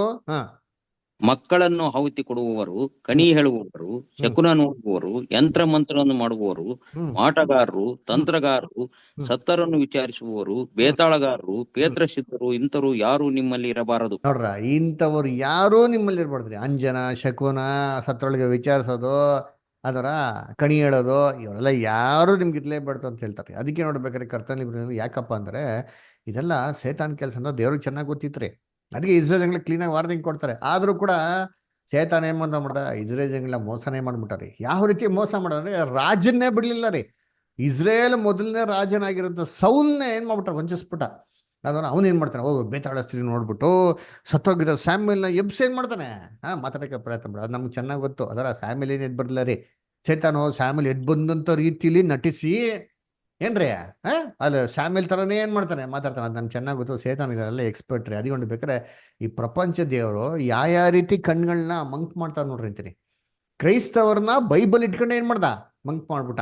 ಅದರ ಬೈಬಲ್ ಇಟ್ಕೊಂಡಿರ್ತಾರೆ, ಆದ್ರೆ ಬೈಬಲ್ ಇಲ್ದಿರೋದೆಲ್ಲ ಏನ್ ಮಾಡೋದು, ಹೇಳ್ಕೊಟ್ಬಿಟ್ಟ. ಅಲ್ದ್ರ ಬೈಬಲ್ ಇರೋದು ಹೇಳ್ಕೊಟ್ಟಿಲ್ಲ ನೋಡಿ ಸತ್ಯಾಂಶಗಳನ್ನ. ಅದಕ್ಕೆ ಹೇಳೋದು, ಸುಳ್ಳಾಡ್ಬೇಕಾರೆ ಸ್ವಭಾವನಾಸಾರವಾಗಿ ಏನ್ ಮಾಡ್ದು, ಸುಳ್ಳಾಡ್ತಾನೆ ಅಂತ. ಅಂದ್ರ ಆಮೇಲೆ ಇಸ್ರೇಲ್ ಜನಗಳು ಹೆಂಗ್ ವಂಚನೆ ಮಾಡ್ದ, ಧರ್ಮಶಾಸ್ತ್ರ ಇದೆಯಾ, ಧರ್ಮಶಾಸ್ತ್ರ ಇಟ್ಕೊಂಡೆ ಧರ್ಮಶಾಸ್ತ್ರ ವಿರುದ್ಧವಾಗಿ ಮಾಡೋದು ನಡೆಯೋದಕ್ಕೆ ಅವ್ರಿಗೆ ಪ್ರೇರಣೆ ಮಾಡ್ಬಿಟ್ರ ಅಂತೀನಿ. ಅಲ್ದ್ರ ಅದಕ್ಕೆ ನೋಡ್ಬೇಕಾರೆ ಏನ್ರಿ, ಅವತ್ತಿಂದ ಸತ್ತೋರು ಸತ್ತಿಲ್ಲ ಅಂತ ಅಂದ್ಬಿಟ್ಟು ಬೇರೆ ಬೇರೆ ರೀತಿಲಿ ಎಲ್ಲ ಅವನು ಪ್ರೂವ್ ಮಾಡೋಕ್ಕೆ ಪ್ರಯತ್ನ ಮಾಡ್ತಾನೆ. ಆದ್ರೆ ಹೆಂಗೆ ಸತ್ತೋರು ಎದ್ ಬಂದ ತರ ಕಾಣಿಸ್ಕೊಳೋದು, ಅಲ್ದರ ಏನ್ರಿ ನಮ್ಮ ಮುಂದೆ ಇರೋ ತರ ಕಾಣಿಸ್ಕೊಳೋದು. ಆದ್ರೆ ಮುಟ್ರೆ ಏನಾಗಲ್ಲ, ಯಾವ್ದು ಫೀಲ್ ಆಗಲ್ಲ. ಯಾಕೆ, ಇದೇ ಆತ್ಮ, ಇದಕ್ಕೇನಾಗಲ್ಲ, ಕೈ ಇಲ್ಲ ಕಾಲಿಲ್ಲ, ಅದಕ್ಕೆ ಫೀಲಿಂಗ್ಸ್ ಇಲ್ಲ, ಅದು ನೋಡಬಹುದು, ದೂರದಿಂದ ನೋಡ್ಬೋದು ಅಷ್ಟೇ, ಅದು ಸೌಂಡ್ ಎಲ್ಲ ಇದೆ. ಅದಕ್ಕೆ ಏನ್ ಮಾಡ್ತಾರೆ ಸೇತಾನು, ಈ ತರ ಎಫೆಕ್ಟ್ಗಳು ಕೊಡ್ತಾನೆ. ಅಲ್ಲರ ಏನ್ರಿ, ನಾವು ಟಿವಿಲಿ ನೋಡಲ್ವಾ, ಸಿನಿಮಾ ಥಿಯೇಟರ್ ನೋಡಲ್ವಾ, ದೊಡ್ಡ ಹೀರೋ ಸೂಪರ್ ಆಗಿ ಆಕ್ಟಿಂಗ್ ಮಾಡ್ತಾ ಇರ್ತಾರೆ, ಮುಂದೆನ ಬಂದು ನಿಂತ್ಕೊಂಡ್ಬಿಡ್ತಾರೆ. ಇಲ್ಲ ರೀ, ಈ ತರ ಟೆಕ್ನಾಲಜಿ ಸೇತಾನ ಹತ್ರ ಅವಾಗಿಂದ ಆಡಿಯೋ ವಿಡಿಯೋ ಐತೆ ನೋಡಿರ್ತೀನಿ. ಅದರ ಅದಕ್ಕೆ ನೋಡ್ಬೇಕಾದ್ರೆ ಈ ತರ ಜನಗಳನ್ನ ಮೋಸ ಮಾಡ. ಹಿಂಗ್ ಕೆಲವೊಂದ್ಸತಿ ಅಪೋಸ್ ಸೇವೆ ಮಾಡ್ಬೇಕಾದ್ರೆ ಡೈರೆಕ್ಟ್ ಆಗಿ ಬಂದು ಅಪೋಸ್ ಮಾಡೋದು ನೋಡಿರ್ತೀನಿ. ಒಂದ್ಸತಿ ಏನ್ ಮಾಡ್ತಿದ್ದಾರೆ, ದೆವ್ವನ ಓಡಿಸ್ತಾ ಇರ್ತಾರೆ. ಏನ್ರಿ, ಯಾರೋ ಒಬ್ರು ಯೇಸು ಕ್ರಿಸ್ತನಲ್ಲಿ ದೆವ್ವ ಓಡಿಸ್ತಾರೆ. ಈ ದೆವ್ವ ಏನ್ ಮಾಡ್ಬಿಡ್ತಾರೆ, ಯಾರಪ್ಪ ನೀನು, ಅಪೋಸ್ಟ್ಲು ಪೌಲ್ ಗೊತ್ತು, ಜೀಸಸ್ ಕ್ರೈಸ್ಟ್ ಗೊತ್ತು, ನೀನ್ ಯಾರು ಅಂತ ಕೇಳ್ಬಿಟ್ಟು ಈ ದೆವ್ವ ಓಡಿಸೋರ್ನ ಹೆಂಗ್ ಗೊತ್ತಾಗ್ಬಿಡ್ತಾರೆ, ದೆವ್ವ ಉಲ್ಟಾ ಅವ್ರನ್ನ ಓಡಿಸ್ಬಿಡ್ತಾರ ಅಂತೀನಿ. ಹಿಂಗೆ ಬೆತ್ತಲೆ ಆಗಿ ನೋಡಿ. ಓದೋಣ ಅಪೊಸ್ತಲ ಕೃತ್ಯಗಳು 19ನೇ ಅಧ್ಯಾಯ 15-17 ಓದಿ. ಅಪೊಸ್ತಲ ಕೃತ್ಯಗಳು 19ನೇ ಅಧ್ಯಾಯ 15-17. ಆದರೆ ದೆವ್ವವು ಅವರಲ್ಲಿ ಇಬ್ಬರಿಗೆ, ಯೇಸುವಿನ ಗುರುತು ನನಗುಂಟು, ಪೌಲನನ್ನು ಬಲ್ಲೆನು, ನೀವಾದರೆ ಯಾರು ಎಂದು ಹೇಳಿತು. ಮತ್ತು ದೆವ್ವ ಹಿಡಿದಿದ್ದ ಆ ಮನುಷ್ಯನು ಅವರ ಮೇಲೆ ಹಾರಿ ಬಿದ್ದು ಅವರಿಬ್ಬರನ್ನು ಸೋಲಿಸಿ ಬಲಾತ್ಕರಿಸಿದ್ದರಿಂದ ಅವರು ಬೆತ್ತಲೆಯಾಗಿಯೂ ಗಾಯವುಳ್ಳವರಾಗಿಯೂ ಆ ಮನೆಯೊಳಗಿಂದ ಓಡಿ ಹೋದರು. ನೋಡ್ರ ಹೇಗಂತ ಹೊಡೋದ್ರ, ಇವ್ರ ದೆವ್ವ ಓಡಿಸಿರ್ಲಿ, ದೆವ್ವ ಇವ್ರದ್ದೇನ್ ಮಾಡ್ಬಿಡೈತೆ, ಓಡಿಸ್ಬಿಡಿದ್ ಅಂತಾರೆ. ಈ ತರ ಏನ್ರಿ ಮಾಡೈತೆ ಸೇತಾನು, ಎಲ್ಲ ವಂಚನೆ ಮಾಡೋದ್ ನೋಡ್ರೈತಿರಿ. ಅಲ್ವರ ಇವಾಗ ಏನ್ ಮಾಡ್ತಾವನೆ ಸೇತಾನು, ಈ ಪ್ರಪಂಚದ ದೇವ್ರು ಅವಾಗಿಂದ ಈ ತರ ಮಾಡ್ತಾ ಇರೋನು, ಇವಾಗ ಏನಪ್ಪ ಮಾಡ್ತಾವನೆ ಅಂತಂದ್ರೆ ನಮ್ಮ ಕ್ರೈಸ್ತವ್ರ ಮುಖಾಂತರನೇ ವಂಚಿಸ್ತಾನೆ. ಅವಾಗೇನ್ ನೋಡಿದ್ರಿ, ಡಾರ್ಕ್ ಏಜಸ್ ಅಲ್ಲಿ ಅಂತ್ಯಕ್ರಿಸ್ತನ ಒಂದು ಕಾಲದಲ್ಲಿ, ಕ್ರಿಸ್ತ ವಿರೋಧಿ ಕಾಲದಲ್ಲಿ ಏನ್ ಮಾಡಿದ್ರು, ಸತ್ಯವೇದನ ಉಪಯೋಗಿಸ್ಕೊಂಡೇ ಕ್ರೈಸ್ತವನ್ನ ಏಮಾರಿಸ್ಬಿಟ್ಟ. ಇವಾಗ ಏನ್ ಮಾಡ್ತಾನೆ, ಕ್ರೈಸ್ತವ್ರನ್ನ ಉಪಯೋಗಿಸ್ಕೊಂಡೆ ಕ್ರೈಸ್ತವ್ರನ್ನ ಏನ್ ಮಾಡ್ತಾನೆ, ಮೋಸ ಕೊಡ್ಬಿಟ್ಟು. ಯಾಕಂದ್ರೆ ಈ ಆಂಟಿ ಕ್ರೈಸ್ಟ್ ಪೀರಿಯಡ್ ಅಲ್ಲಿ ರೋಮನ್ ಕ್ಯಾಥಲಿಕ್ ಅಂದ್ಬಿಟ್ಟು ದೇವ್ರ ವಿರುದ್ಧವಾಗಿ ಗೊತ್ತಾಯ್ತು. ಅವಾಗ ಪ್ರೊಟೆಸ್ಟೆಂಟ್ಸ್ ಬಿಟ್ಬಿಟ್ಟು ಹೊರಗೆ ಬಂದ್ಬಿಟ್ರು. ಸೇತಾನ ಏನ್ ಮಾಡ್ದ, ಅವರಲ್ಲೂ ಕೂಡ ಸತ್ಯ ಬರ್ಬಾರ್ದು ಅಂದ್ಬಿಟ್ಟು ಅವ್ರನ್ನೇ ಉಪಯೋಗಿಸ್ಕೊಂಡು ಅವ್ರ ಜನಗಳ ವಿರುದ್ಧವಾಗಿ ಮಾಡ್ದ, ಕೆಲಸ ಮಾಡಕ್ಕೆ ಶುರು ಮಾಡಿದ. ನೋಡಿ ವಾಕ್ಯ ಓದೋಣ. 2ನೇ ಕೊರಿಂಥದಲ್ಲಿ 11ನೇ ಅಧ್ಯಾಯ 13-15. 2 Corinthians 11 chapter 13-15. ಮೋಸಗಾರರಾದ ಕೆಲಸದವರು ಕ್ರಿಸ್ತನ ಅಪೊಸ್ತಲರ ಕಾಣಿಸುವುದಕ್ಕೆ ವೇಷ ಹಾಕಿಕೊಳ್ಳುವವರು ಆಗಿದ್ದಾರೆ. ನೋಡ್ರ, ಕ್ರಿಸ್ತನ ಅಪೊಸ್ತಲರಾಗಿ ವೇಷ ಹಾಕೊಂಡವರಾಗಿದ್ದಾರೆ ಅಂತಾರೆ ಅಲ್ವರ. ಅದಕ್ಕೆ ಯೇಸು ಕ್ರಿಸ್ತ ಹೇಳಿದ್ದು ಹೆಂಗ್ ಬರ್ತಾನೆ. ಹ ಇದೇನು ಆಶ್ಚರ್ಯವಲ್ಲ. ಇದೇನು ಸೈತಾನ ಆಶ್ಚರ್ಯ ತನ್ನ ಇಲ್ಲ. ಹ, ಪ್ರಕಾಶವುಳ್ಳ ದೇವದೂತನ ವೇಷವನ್ನು ಹಾಕಿಕೊಳ್ಳುವಾಗ ಹ. ಅವನ ಸೇವಕರು ಸಹ ನೀತಿಗೆ ಸೇವಕರಾಗಿ ಕಾಣಿಸುವುದಕ್ಕೆ ವೇಷ ಹಾಕಿಕೊಳ್ಳುವರು, ದೊಡ್ಡದಲ್ಲ. ನೋಡ್ರ ಇದೇನ್ ದೊಡ್ಡದಲ್ಲ ರೀ ಅಲ್ರ. ಸೇತನ ಹೆಂಗ್ ಬರ್ತಾನಂತೆ. ನರಿ ನರಿ ವೇಷದಲ್ಲಿ ಬರ್ತಾನ. ತೊಳ ವೇಷದಲ್ಲಿ ಬರ್ತಾನ. ತೊಳ ಏನ್ ವೇಷದಲ್ಲಿ ಬರ್ತಾರೆ ಅಂತಂದ್ರು, ಕುರಿ ವೇಷ ಹಾಕೊಂಬೋದಾನೆ. ಕುರಿ ಹಿಂಡಿಗಳ ನಡುವೆ ಬರಕ್ ಸಾಧ್ಯ. ಅದರ ತೊಳ ತರ ಬಂದ್ರೆ ಬಿಟ್ಬಿಡ್ತೀರಾ ನೀವು? ಯೋಚನೆ ಮಾಡಿತೀನಿ. ಚೇತನ ಇದೇ ಟ್ರಿಕ್ ಮಾಡ್ತಾರದ್ರಿ ಇವತ್ತು. ಅದರ ಸಭೆ ಒಳಗೆ ಏನ್ರಿ ಸೇತಾನ ಹೆಂಗಪ್ಪ ನುಗ್ತಾವನೆ ಅಂತಂದ್ರೆ ಏನ್ರಿ ಈ ಸೇವಕರುಗಳ ಮುಖಾಂತರ. ಯಾವ ಸೇವಕರು? ದೇವರ ಸೇವಕರುಗಳ ತರ ಕಾಣಿಸೋರು. ಅವ್ರ ಆಕ್ಚುಲಿ ನಿಜವಲ್ಲ ದೇವರ ಸೇವಕರಲ್ಲ ರೀ. ತೋಳಗಳು ಕುರಿಯ ವೇಷ ಹಾಕೊಂಡು ಬಂದಿರೋರಿ. ಅದರ ಕರ್ತನಲ್ಲಿ ಪ್ರೀತಿಗಳೇ, ಇವ್ರು ಬಂದು ಏನ್ ಹೇಳ್ತಾರೆ? ಸೇತಾನ ಹಿಂಗೆ ಹೇಳ್ತಾನೆ ನೋಡಿ, ಇದರಲ್ಲೇ ಓದಿ 4ನೇ ವಾಕ್ಯ ಓದಿರ್ಬೋದು. ಇದು ಚಾಪ್ಟರ್ ಚೆನ್ನಾಗಿದೆ, ಫ್ರೀ ಇದ್ರೆ ಮನೇಲಿ ಓದಿ.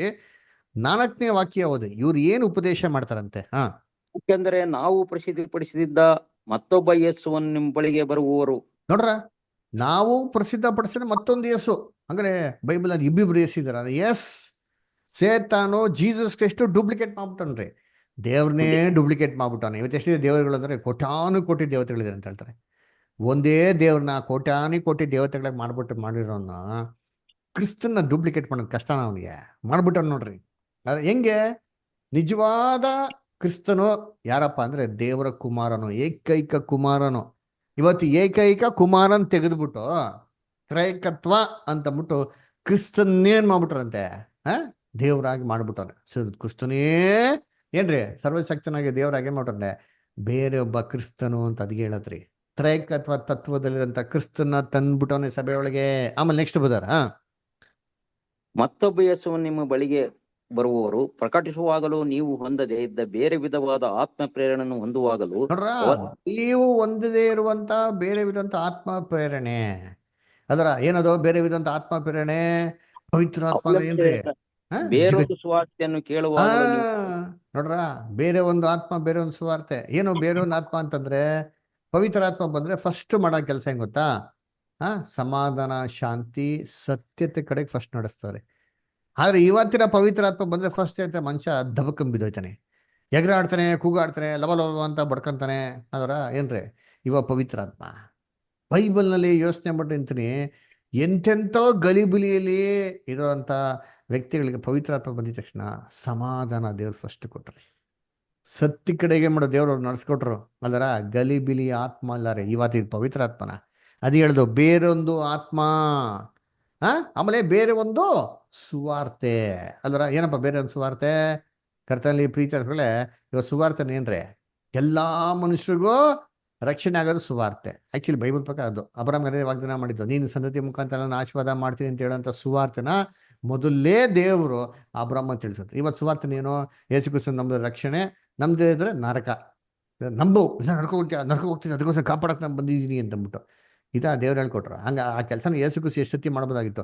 ಅಯ್ಯೋ ನರ್ಕಕ್ಕೆ ಹೋಗ್ಬಿಡ್ತೀರಾ, ಎಲ್ಲ ನಾನು ಅಗ್ನಿ ನರ್ಕಕ್ಕೆ ಹೋಗ್ಬಿಡ್ತೀರಾ, ನಾನೇ ಅಗ್ನಿ ನರ್ಕ ಸೃಷ್ಟಿ ಮಾಡ್ತೀನಿ ಕಣ್ರೋ, ಬರ್ರೋ ದಯವಿಟ್ಟು ನಿಮ್ನೆಲ್ಲ ನಾನು ಪೀಸ್ ಮಾಡಾಕ್ಬಿಡ್ತೀನಿ, ನೀನು ಚರ್ಮ ಸುಳ್ಳು ಬಿಡ್ತೀನಿ, ಕಣ್ಣು ಕಿತ್ಬಿಡ್ತೀನಿ ಅಂತ ಯೇಸು ಕ್ರಿಸ್ತ ಹೇಳಿದ್ರೆ ಯಾರಿಗಾರು ಒಬ್ರಿಗೂ ಒಂದ್ಸತಿ ಹೇಳಿದಾರೆ ರೀಸನ್ಬಿಟ್ಟು? ಅದರ ಇಲ್ಲ ರೀ. ಅದರ ಅದಕ್ಕೆ ನೋಡ್ಬೇಕಾದ್ರೆ ಇದು ಬೇರೆ ಒಂದು ಸುವಾರ್ತೆ. ಈ ತರ ಸೇತಾನು ಪ್ರಕಾಶವುಳ್ಳ ದೂತನಾಗಿ ಕ್ರೈಸ್ತವನ್ನ ಏನ್ ಮಾಡ್ತಾನೆ ಇವತ್ತು? ಏನು ಬೇರೆ ಡಾಕ್ಟ್ರಿನ್ಸ್ ಮುಖಾಂತರ ಮೋಸ ಮಾಡ್ತಾವ್ರಿ. ಅಲ್ಲ, ಇನ್ನು ಕೆಲವು ಜನ ಕ್ರೈಸ್ತರಿಗೆ ಯಾವ ಥರ ಮೋಸ ಮಾಡ್ತಾನೆ ಅಂತಂದರೆ ಅದ್ಭುತಗಳು. ಅದರ ಇವತ್ತು ನಮ್ಮ ಕ್ರೈಸ್ತವರು ನೋಡಿ ತುಂಬ ಫೇಮಸ್ ಏನಪ್ಪ ಅಂದರೆ ಅದ್ಭುತಗಳು, ಸೂಚಕ ಕಾರ್ಯಗಳು. ಅದರ ಏನ್ರಿ ಏನೋ ಒಂದು ಅದ್ಭುತ ಆಗ್ಬಿಟ್ರೆ ಏನ್ರಿ ಮುಗೀತು. ಅದರ ಖಂಡಿತ ಹೋಗ್ರಿ. ಅದರ ನಮಗೆ ಮನಸ್ಸಿಗೆ ಅಥವಾ ನಮ್ಮ ಒಂದು ಕೈಗೆ ಎಟ್ಟದಿರೋಂಥ ವಿಚಾರ ದೇವ್ರು ಮಾಡ್ಬೇಕಾದ್ರೆ ಅದೇನ್ರಿ ನಮ್ಮ ಜೀವಿತದಲ್ಲಿ ಖಂಡಿತವಾಗಿ ನಮಗೆ ಅದ್ಭುತ ಅನ್ನಿಸ್ತದೆ. ಅದರ ಡೆಫಿನೆಟ್ ಡೌಟ್ ಇಲ್ಲ ಬಿಡ್ರಿ. ಆದರೆ ಸತ್ಯವಾದ ದೃಷ್ಟಿಕೋನದಲ್ಲಿ ನೋಡಿದ್ರೆ ಯಾವುದಪ್ಪ ಅದ್ಭುತ ಅಂತಂದ್ರೆ ಏನ್ರಿ ಇದುವರೆಗೂ ಮಾಡಿದ್ರಂಥ ಕೆಲಸ ಮಾಡಿದ್ರೇನೆ ಅದ್ಭುತ.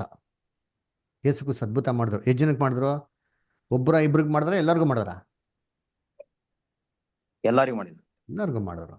ಅಂದ್ರ ವಿಶ್ವಾಸ ಇರೋರ್ಗೆ ಮಾತ್ರ ಮಾಡಿದ್ರ? ವಿಶ್ವಾಸ ಇಲ್ದಿರೋರ್ಗೂ ಕೂಡ ಮಾಡಿದ್ರ? ಎಲ್ಲರಿಗೂ ಮಾಡಿದ್ರು. ಎಲ್ಲರಿಗೂ ಮಾಡಿದ್ರು. ಇಮಿಡಿಯೇಟ್ ಆಗಿ ಅದ್ಭುತ ಆಯ್ತಾ ಅಥವಾ ನಿಧಾನಕ್ಕೆ ಒಂದ್ 2-3 ತಿಂಗಳು ಬಿಟ್ಟು ಅದ್ಭುತ ಆಯ್ತಾ? Immediate on the spot. ಆ ಥರ ಇವತ್ತು ನಾವು ಯಾವುದೂ ಆಗೋದು ನೋಡೋದಿಲ್ಲ. ಸೇತಾನು ಇದನ್ನೇ ಇಟ್ಕೊಂಡು ಇವತ್ತು ಕ್ರೈಸ್ತವನು ವಂಚಿಸ್ತಾನೆ. ಅದಕ್ಕೆ ಯೇಸು ಕ್ರಿಸ್ತ ಫಸ್ಟೇ ವಾರ್ನಿಂಗ್ ಕೊಟ್ಬಿಟ್ರು, ಏನ್ರಿ ಸ್ವಾಮಿ ಸ್ವಾಮಿ ಅನ್ನೋರು ಎಲ್ಲರೂ ಎಲ್ಗೋಗಲ್ವಂತೆ, ಪರಲೋಕ. ಹೋಗಲ್ಲ. ಸೇತಾನು ಈ ರೀತಿ ಇವತ್ತು ಕ್ರೈಸ್ತವ್ರನ್ನ ಮಂಕ್ ಮಾಡ್ತಾವನೆ. ಯೋಚನೆ ಮಾಡಿದ್ದೀನಿ, ಸತ್ಯ ಅಂತ ಕೇಳ್ತೀರಾ ಅಂತಂದ್ರೆ ಎಷ್ಟು ಜನ ಬರ್ತಾರಪ್ಪ ನೋಡಿ. ಈ ಗ್ರೂಪಲ್ಲಿ ಎಷ್ಟು ಜನ ಇದ್ರು? 150 ಜನಕ್ಕೆ ಕಾಲ್ ಮಾಡ್ತಾ ಇದ್ವಿ. ಜನಕ್ಕೆ 150 ಜನಕ್ಕೆ ಇಮ್ಯಾಜಿನ್ ಮಾಡ್ಕೊಳ್ಳಿ. ಇವತ್ತು ಜನ ಉಳ್ದವ್ರೆ 14 ಜನ. ಇನ್ನು ನಾಳೆ ನಿಮ್ಮ ಜೀವನ ದೇವ್ರಿಗೆ ಒಪ್ಪಿಸ್ಕೊಡ್ಬೇಕು, ನೀವೆಲ್ಲ ದೇವ್ರಿಗೆ ನಿಮ್ಮ ಜೀವನ ಮುಡುಪಾಗಿಡ್ಬೇಕು, ಕ್ರಿಸ್ತನ ಮರಣದಲ್ಲಿ ಪಾಲ್ಗೊಳ್ಬೇಕು, ದೀಕ್ಷೆನ ತಗೊಬೇಕು ಅಂತಂದ್ರೆ ಎಷ್ಟು ಜನ ಮುಂದಕ್ಕೆ ಬರ್ತೀರಾ? ಅವಾಗ ನೋಡೋಣ ಸಂಖ್ಯೆ ಎಷ್ಟಿರ್ತಾರೆ ಅಂತ. ಸಿಂಗಲ್ ಡಿಜಿಟ್ ನಾನು ಬರ್ಕೊಡ್ತೀನಿ ಬೇಕಾದ್ರೆ ಇವತ್ತೇ. ಅದರ ಇದು ಸೇತಾನು ಕ್ರೈಸ್ತವ್ರನ್ನ ವಂಚನೆ ಮಾಡಿದಂಥ ರೀತಿ. ಅದಕ್ಕೆ ಓದಿಂತೀನಿ ವಾಕ್ಯ, ಓದಿ. ಮತ್ತೆ 7ನೇ ಅಧ್ಯಾಯ 21ರಿಂದ 24 ಬರ್ತಾರೆ. ನನ್ನನ್ನು ಸ್ವಾಮಿ ಸ್ವಾಮಿ ಅನ್ನುವರೆಲ್ಲರೂ ಪರಲೋಕ ರಾಜ್ಯದಲ್ಲಿ ಸೇರುವರೆಂದು ನೆನೆಸಬೇಡ್ರಿ. ಪರಲೋಕದಲ್ಲಿರುವ ನನ್ನ ತಂದೆಯ ಚಿತ್ತದಂತೆ ನಡೆಯುವವನೇ ಪರಲೋಕ ರಾಜ್ಯಕ್ಕೆ ಸೇರುವನು. ಸ್ವಾಮಿ ಸ್ವಾಮಿ, ನಿನ್ನ ಹೆಸರಿನ ಮೇಲೆ ನಾವು ಬೋಧನೆ ನಡೆದಿಲ್ಲವೇ? ನಿನ್ನ ಹೆಸರಿನ ಮೇಲೆ ದೆವ್ವ ನುಡಿಸಲಿಲ್ಲವೇ? ನಿನ್ನ ಹೆಸರಿನ ಮೇಲೆ ಅನೇಕ ಮಹತ್ಕಾರ್ಯಗಳನ್ನು ಮಾಡಲಿಲ್ಲವೇ ಎಂದು ಆ ದಿನದಲ್ಲಿ ಎಷ್ಟೋ ಜನರು ನನಗೆ ಹೇಳುವರು. ಆಗ ನಾನು ಅವರಿಗೆ, ನಾನೆಂದು ನಿಮ್ಮ ಗುರುತು ಕಾಣೆನು, ಧರ್ಮವನ್ನು ಮೀಡಿ ನಡೆಯುವವರೇ ನನ್ನಿಂದ ತೊಲಗಿ ಹೋಗಿರಿ ಎಂದು ಎಲ್ಲರ ಮಂದಿ ಹೇಳಿಬಿಡುವೆನು. ಆದ್ದರಿಂದ ಈ ನನ್ನ ಮಾತನ್ನು ಕೇಳಿ ಅವಳಂತೆ ನಡೆಯುವವನು ಬಂಡೆಯ ಮೇಲೆ ಮನೆಯನ್ನು ಕಟ್ಟಿಕೊಂಡು ಬುದ್ಧಿಯುಳ್ಳ ಮನುಷ್ಯನನ್ನು ಹೊಂದುವನು. ನೋಡ್ರ ಏನ್ ಕ್ಲೀನಾಗಿ ಹೇಳ್ತಾರೆ, ಆ ದಿನದಲ್ಲಿ ನಾನು ಇನ್ನು ಎಂದಿಗೂ ಅರಿಯೇನು ಅಂತ ಹೇಳ್ಬಿಡ್ತಾರೆ. ಎಂಥ ರೀ, ನಾವು ಇಷ್ಟೆಲ್ಲ ಕಷ್ಟಪಟ್ಟು ನಾವು ರಕ್ಷಣೆ ಸಾಧಿಸ್ಕೊಂತ ಏನಕ್ಕಪ್ಪ ಅಂದರೆ, ಕ್ರಿಸ್ತನನ್ನು ನಾನು ಏನು ಮಾಡಲಿ, ತಂದೆ ಮುಂದೆ ಅರಿಕೆ ಮಾಡಲಿ. ನಮ್ಮ ತಂದೆನ ಯಾರು ನೋಡಿದ್ದೀರಾ? ನಮ್ಮ ತಂದೆ ಮುಂದೆ ನಾವು ನಿಂತ್ಕೊಂಡಾಗ, ಅಪ್ಪ ನಾನು ಕಣಪ್ಪ ನಿನ್ನ ಮಗ ಅಂತಂದರೆ, ದೇವರು ಅದನ್ನು ಯಾರ ಮುಖಾಂತರ ಕೇಳಬೇಕು ಅಂತಾರೆ? ಕ್ರಿಸ್ತನ ಹೇಳ್ಬೇಕಪ್ಪ, ಕ್ರಿಸ್ತನ ಸರ್ಟಿಫೈ ಮಾಡಬೇಕು ಅಂತ ಹೇಳ್ತಾರೆ. ಕ್ರಿಸ್ತನ ಅಣ್ಣ ಅಣ್ಣ ಹೇಳೋಣ ಅಪ್ಪನಿಗೆ ಅಂತಂದರೆ, ನೀನು ಯಾರು ಅಂತ ನನಗೆ ಗೊತ್ತಿಲ್ಲಪ್ಪ ಅಂತ ಅಂದ್ಬಿಟ್ರೆ ಎಂಥ ಅವಮಾನ ರೀ. ಇಷ್ಟೆಲ್ಲ ಕಷ್ಟಪಡ್ತಾರೆ ನಾವು ಏನಕ್ಕೋಸ್ಕರ? ತಂದೆಯ ಸರ್ಟಿಫಿಕೇಶನ್ಗೋಸ್ಕರ ರೀ. ಅದೇ ನಮಗೆ ಸಿಕ್ಕಿಲ್ಲ ಅಂತಂದರೆ ಏನ್ರಿ ಇವೆಲ್ಲ ಮಾಡೋಂಥದ್ದು ದೇವ್ರ ಚಿತ್ತಾನ? ಈ ಪ್ರಪಂಚದ ದೇವರು ಈ ಥರ ಎಲ್ಲರ ಕಣ್ಗಳೇ ಮಾಡೋ ಮಂಕ್ ಮಾಡೋಣ. ಅದಕ್ಕೆ ಯೇಸು ಕ್ರಿಸ್ತ ಮತ್ತೆ 24 ಹೇಳಿದ್ರು, ಏನಂತ ಹೇಳ್ತಾರೆ? ಸುಳ್ಳು ಕ್ರೈಸ್ತವರು, ಸುಳ್ಳು ಪ್ರವಾದಿಗಳು ಎದ್ದಿ ಸಾಧ್ಯವಾದರೆ ಆದುಕೊಂಡವನು ಕೂಡ ಏನ್ರಿ ಮೋಸಗೊಳಿಸುವ ಹಾಗೆ ದೊಡ್ಡ ದೊಡ್ಡ ಸೂಚಕ ಕಾರ್ಯಗಳನ್ನ ಮಾಡ್ತಾರೆ, ದೊಡ್ಡ ದೊಡ್ಡ ಅದ್ಭುತ ಕೆಲಸಗಳನ್ನ ಮಾಡ್ತಾರೆ ಅಂತಾರೆ. ಇದೇನು ದೊಡ್ಡ ಆಶ್ಚರ್ಯ ಅಲ್ಲ ರೀ. ಅದರ ಆದುಕೊಂಡವರು ಮೋಸ ಮಾಡ್ಬಿಡ್ತಾರೆ. ಅದರ ಕರ್ತನಲ್ಲಿ ಪ್ರೀತಿ ಅಂತಗಳೇ. ಅದಕ್ಕೆ ಸೇತಾನ್ ತುಂಬಾ ಕ್ಲೆವರ್ ರೀ. ಸಭೆಯೊಳಗೆ ಹೆಂಗಪ್ಪ ಬಂದ್ಬಿಟ್ಟ ಅಂತಂದ್ರೆ, ಒಂದು ಸರ್ಪದ ರೀತಿಲಿ ಸಟಲ್ಲಾಗಿ ಬಂದು ಸೇರ್ಕೊಂಬಿಟ್ಟಾರೆ ಸಭೆಯೊಳಗೆ. ಅಲ್ರ ನೋಡಿ, ಓದೋಣ ವಾಕ್ಯ. 1 ತಿಮೋತಿ 4ನೇ ಅಧ್ಯಾಯ 1-3. 1 ತಿಮೋತಿ 4 ಚಾಪ್ಟರ್ 1, 2 and 3. ಆದರೂ ಮುಂದಿನ ದಿನಗಳಲ್ಲಿ ಕೆಲವರು ವಂಚಿಸುವ ಆತ್ಮಗಳ ನುಡಿಗಳಿಗೂ ದೆವ್ವಗಳ ಬೋಧನೆಗಳಿಗೂ ಲಕ್ಷ್ಯ ಕೊಟ್ಟು ಕ್ರಿಸ್ತ ನಂಬಿಕೆಯಿಂದ ಭ್ರಷ್ಟರಾಗುವರೆಂದು ದೇವರಾತ್ಮನು ಸ್ಪಷ್ಟವಾಗಿ ನೋಡ್ರ, ಹೇಳುತ್ತಾನೆ. ದೆವ್ವಗಳ ಬೋಧನೆಗೆ ಜನಗಳಿಗೆ ಕಿವಿ ಕೊಟ್ಬಿಟ್ಟು ಏನಾಗ್ತಾರೆ? ಕ್ರಿಸ್ತ ನಂಬಿಕೆನ ಭ್ರಷ್ಟ ಆಗ್ತದೆ. ಏನಂತ? ಅಯ್ಯೋ ಕ್ರೈಸ್ತವರಾಗಿ ಇರಲ್ಲ ಅಂತಾರ? ಇಲ್ಲ ರೀ, ಕ್ರಿಸ್ತ ನಂಬಿಕೆ ಅಂಡರ್ಲೈನ್ ಮಾಡ್ಕೊಳ್ಳಿ. ಧರ್ಮದ ಬಗ್ಗೆ ಹೇಳ್ತಿಲ್ಲ. ಕ್ರಿಸ್ತ ನಂಬಿಕೆ ಏನೇನೋ, ಕ್ರಿಸ್ತನು ಸಭೆಗೆ ಅಸ್ಥಿಬರ ಹಾಕ್ಬೇಕಾದ್ರೆ ಕೆಲವೊಂದು ನಂಬಿಕೆಗಳು ಏನಾಗಿದೆ ಇದೆ. ಏನ್ ನಂಬಿಕೆ? ಒಬ್ಬನೇ ಸತ್ಯ ದೇವರಾಗಿದೆ, ನಿನ್ನನ್ನು ನೀನು ಕಳ್ಸ್ಕೊಂಡ ಕುಮಾರನ್ ನಂಬುವುದೇ ಸತ್ಯ, ನಿತ್ಯ ಜೀವ. ಆಯ್ತಾ? ಸತ್ಯ ಬೋಧನೆ ಆಯ್ತಾ? ಎಷ್ಟು ಬೋಧನೆಗಳೈತೆ. ಆತ್ಮ ಸಾಯ್ತಾರೆ, ನಂಬಿಕೆ, ಸಭೆಗೆ ನಂಬಿಕೆಗೆ ತರ ಅಸ್ಥಿಬರ ಅಂತ ಫೌಂಡೇಶನ್ ಡಾಕ್ಟ್ರಿನ್ ಇದೆ, ಬೇಸಿಕ್ ಡಾಕ್ಟ್ರಿನ್ಸ್ ರೀ. ಅದರ ಇದನ್ನೇ ಸೇತಾನ ಏನ್ ಮಾಡಕ್ ಬಿಡ್ತಾ ಅಂತಾರೆ, ತೆಗೆದಾಕ್ಬಿಡ್ತಾ ಅಂತ ಅಲ್ವರ. ಹಿಂಗೆ ದೆವ್ವಗಳ ಬೋಧನೆಗಳಿಗೆ ಕಿವಿ ಕೊಡ್ತಾರೆ. ಹಾಗೆ ದೆವ್ವಗಳ ಬೋಧನೆಗೆ ಕಿವಿ ಕೊಡ್ತಾರೆ ಜನಗಳು ಅಂತಂದ್ರೆ, ದೆವ್ವ ಬಂದು ಎಲ್ಲಿ ಬೋಧನೆ ಮಾಡ್ಬೇಕಾ? ಸಭೆಯೊಳಗೆ ಬಂದು ಬೋಧನೆ ಮಾಡ್ಬೇಕು. ಅಯ್ಯೋ ಬದರ್, ಸಭೆಯೊಳಗೆ ದೆವ್ವ ಬರ್ತಾನ? ಅಯ್ಯೋ ಸಭೆಯೊಳಗೆ ದೆವ್ವ ಏನಪ್ಪ ಬರೋದು? ಸಭೆಯೊಳಗೆ ದೆವ್ವ ಬಂದು ಏನ್ ಮಾಡ್ತಾನೆ ಗೊತ್ತಾ? ವಾಕ್ಯ ಓದಿರ್ತೀನಿ, ಪ್ರಕಟಣೆ ಐತೆ. ಪ್ರಕಟಣೆ 2ನೇ ಅಧ್ಯಾಯ ಓದ್ರಿ. ಪ್ರಕಟಣೆ 2ನೇ ಅಧ್ಯಾಯ 12, 13 ಓದಿ ಬದರ್. ಪ್ರಕಟಣೆ 2ನೇ ಅಧ್ಯಾಯ 13 ಮತ್ತು 12 ಮತ್ತು 13.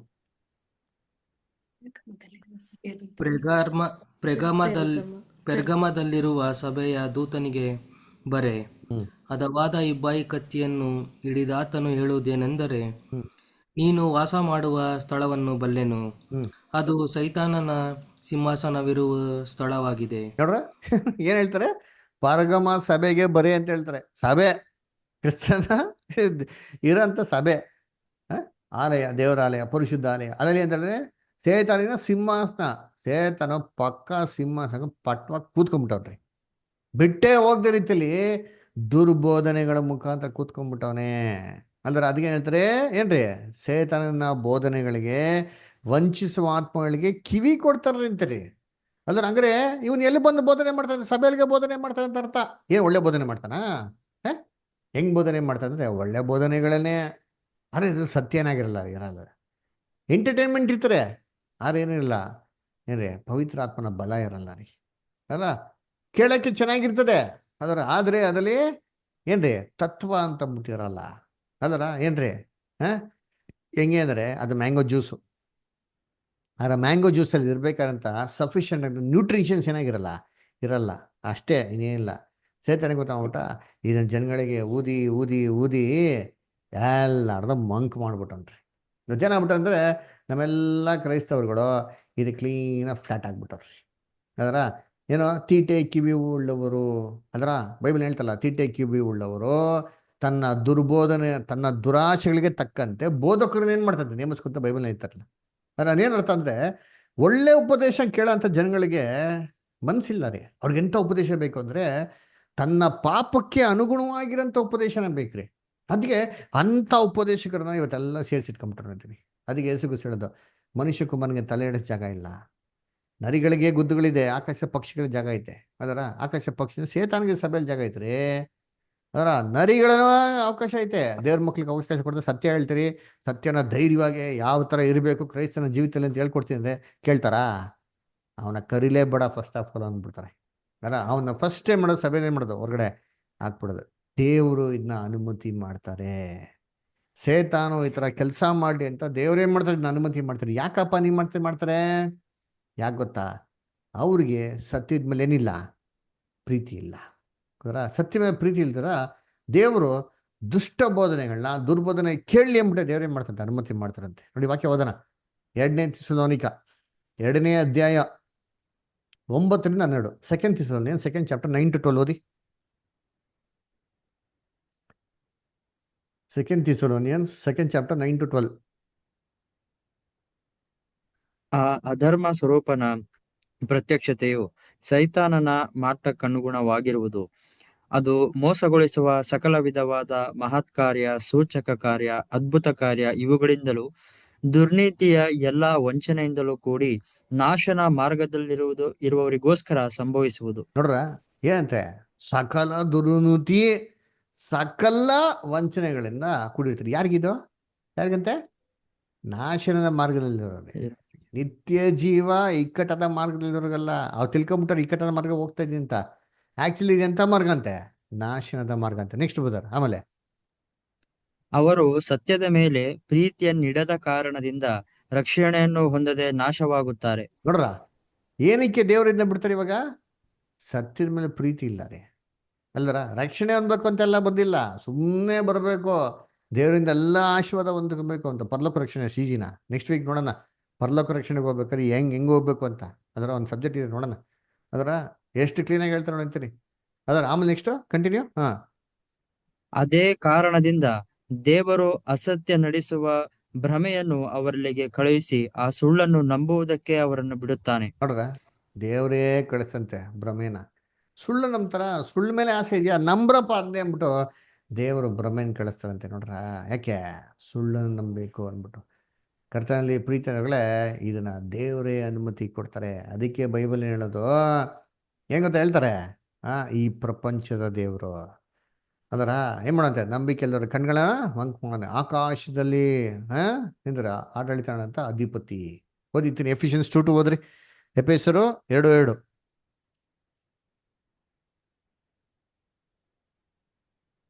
ಎಫೆಸ 2:2. ನೀವು ಪೂರ್ವದಲ್ಲಿ ಅಪರಾಧಗಳನ್ನು ಪಾಪಗಳನ್ನು ಮಾಡುವವರಾಗಿದ್ದು ಇಹಲೋಕಾಚಾರಕ್ಕೆ ಅನುಸಾರವಾಗಿ ನಡೆದುಕೊಂಡಿರಿ.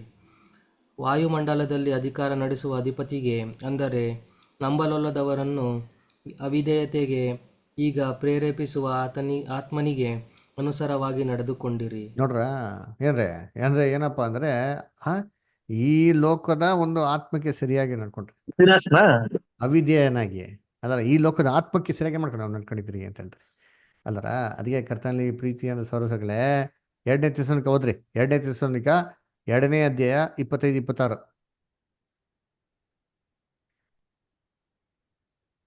ಸಾರಿ, 2 ತಿಮೋತಿ 2nd chapter 25-26. 2ನೇ ತಿಮೋತಿ 2ನೇ ಅಧ್ಯಾಯ 25 ಮತ್ತು 26.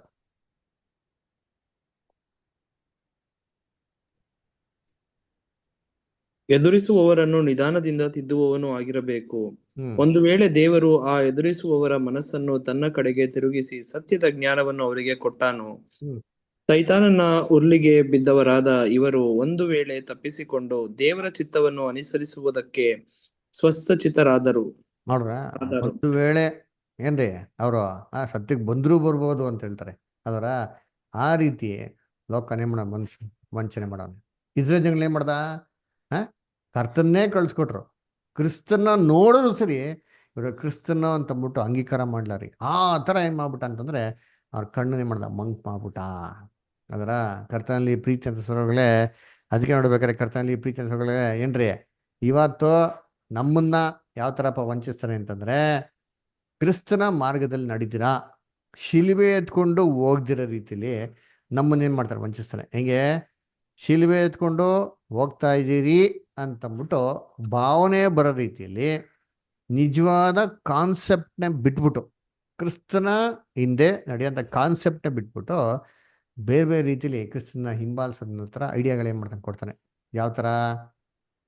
ಕಾಯಿಲೆ ಬಂದರೆ ದೇವ್ರು ನಮ್ಗೆ ಏನು ಮಾಡ್ತಾರೆ? ಕಾಯಿಲೆಗಳೆಲ್ಲ ವಾಸಿ ಮಾಡ್ಬಿಡ್ತಾರೆ. ಅದಕ್ಕೆ ನಾವೇನು ಮಾಡಬೇಕು ಅಂದರೆ ಉಪವಾಸ ಪ್ರಾರ್ಥನೆ ಮಾಡ್ಬಿಡ್ಬೇಕು. ಅವಾಗ ನಾವೇನು ಮಾಡ್ದಂಗೆ ಇದನ್ನ ಶಿಲ್ಬೆ ಎತ್ಕೊಂಡಂಗೆ ಸಹಿಸ್ಕೊಂಡಂಗೆ ಕರ್ತನಿಗೋಸ್ಕರ ಎಲ್ಲ ವಹಿಸ್ಕೊಂಡಂಗೆ ಅಂತಂದ್ಬಿಟ್ಟು. ಅದ್ರ ಯಾಕೆ ದೇವ್ರು ಹಳೆ ಒಡಂಬಡಿಕೆಯಲ್ಲಿ ಏನು ಮಾಡಿದ್ರು? ನಿಮ್ಮೆಲ್ಲ ಕಾಯಿಲೆಗಳನ್ನ ಏನು ಮಾಡಿದ್ರು? ನಿಮ್ಮ ಪಾಪ ಅಪರಾಧಗಳೆಲ್ಲ ಕ್ಷಮಿಸ್ತವ್ರು ಯಾರು? ದೇವರು ಅಂತಂದ್ಬಿಟ್ಟು ಅದೇ ರೀತಿ ಕಾನ್ಸೆಪ್ಟಲ್ಲಿ ಏನು ಮಾಡೋದು?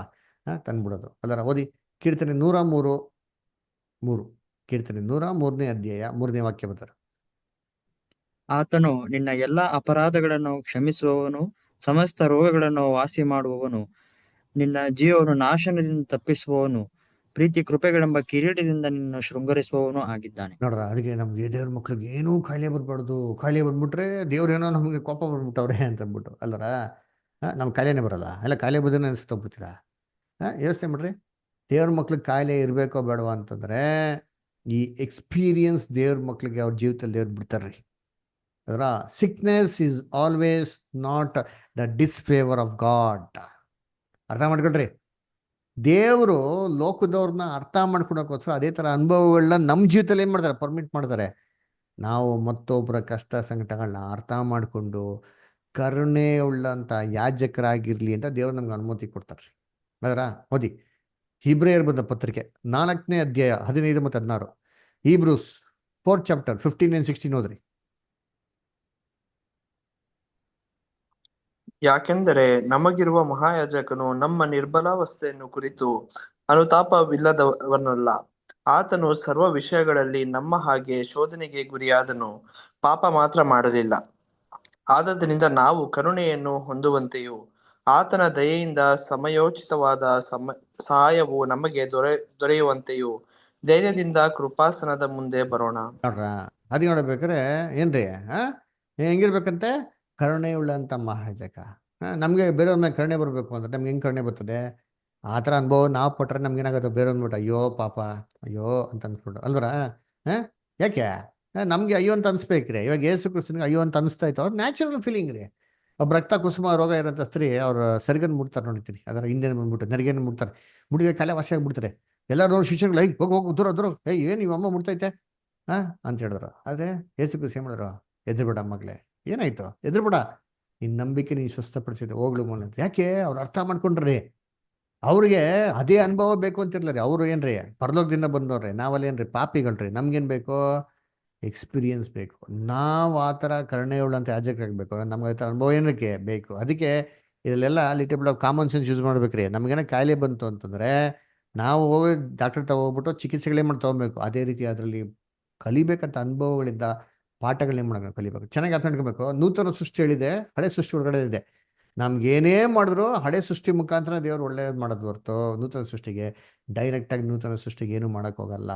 ಎಕ್ಸಾಂಪಲ್ ಅಪೋಸ್ಟಲ್ ಪೌಲ್ಗೆ ದೇಹದಲ್ಲೇ ಇತ್ತಂತೆ, ಒಂದು ಶೂಲೆ ಆಯಿತು ಅಂತ ಹೇಳ್ತಾರೆ. ಅದನ್ನು ಏನಂತಾರೆ ತೆಗಿಬೇಕು ಅಂದ್ಬಿಟ್ಟು ದೇವತ 3 ಸರಿ ಪ್ರಾರ್ಥನೆ ಮಾಡಿದೆ ಅಂತ ಹೇಳ್ತಾರೆ.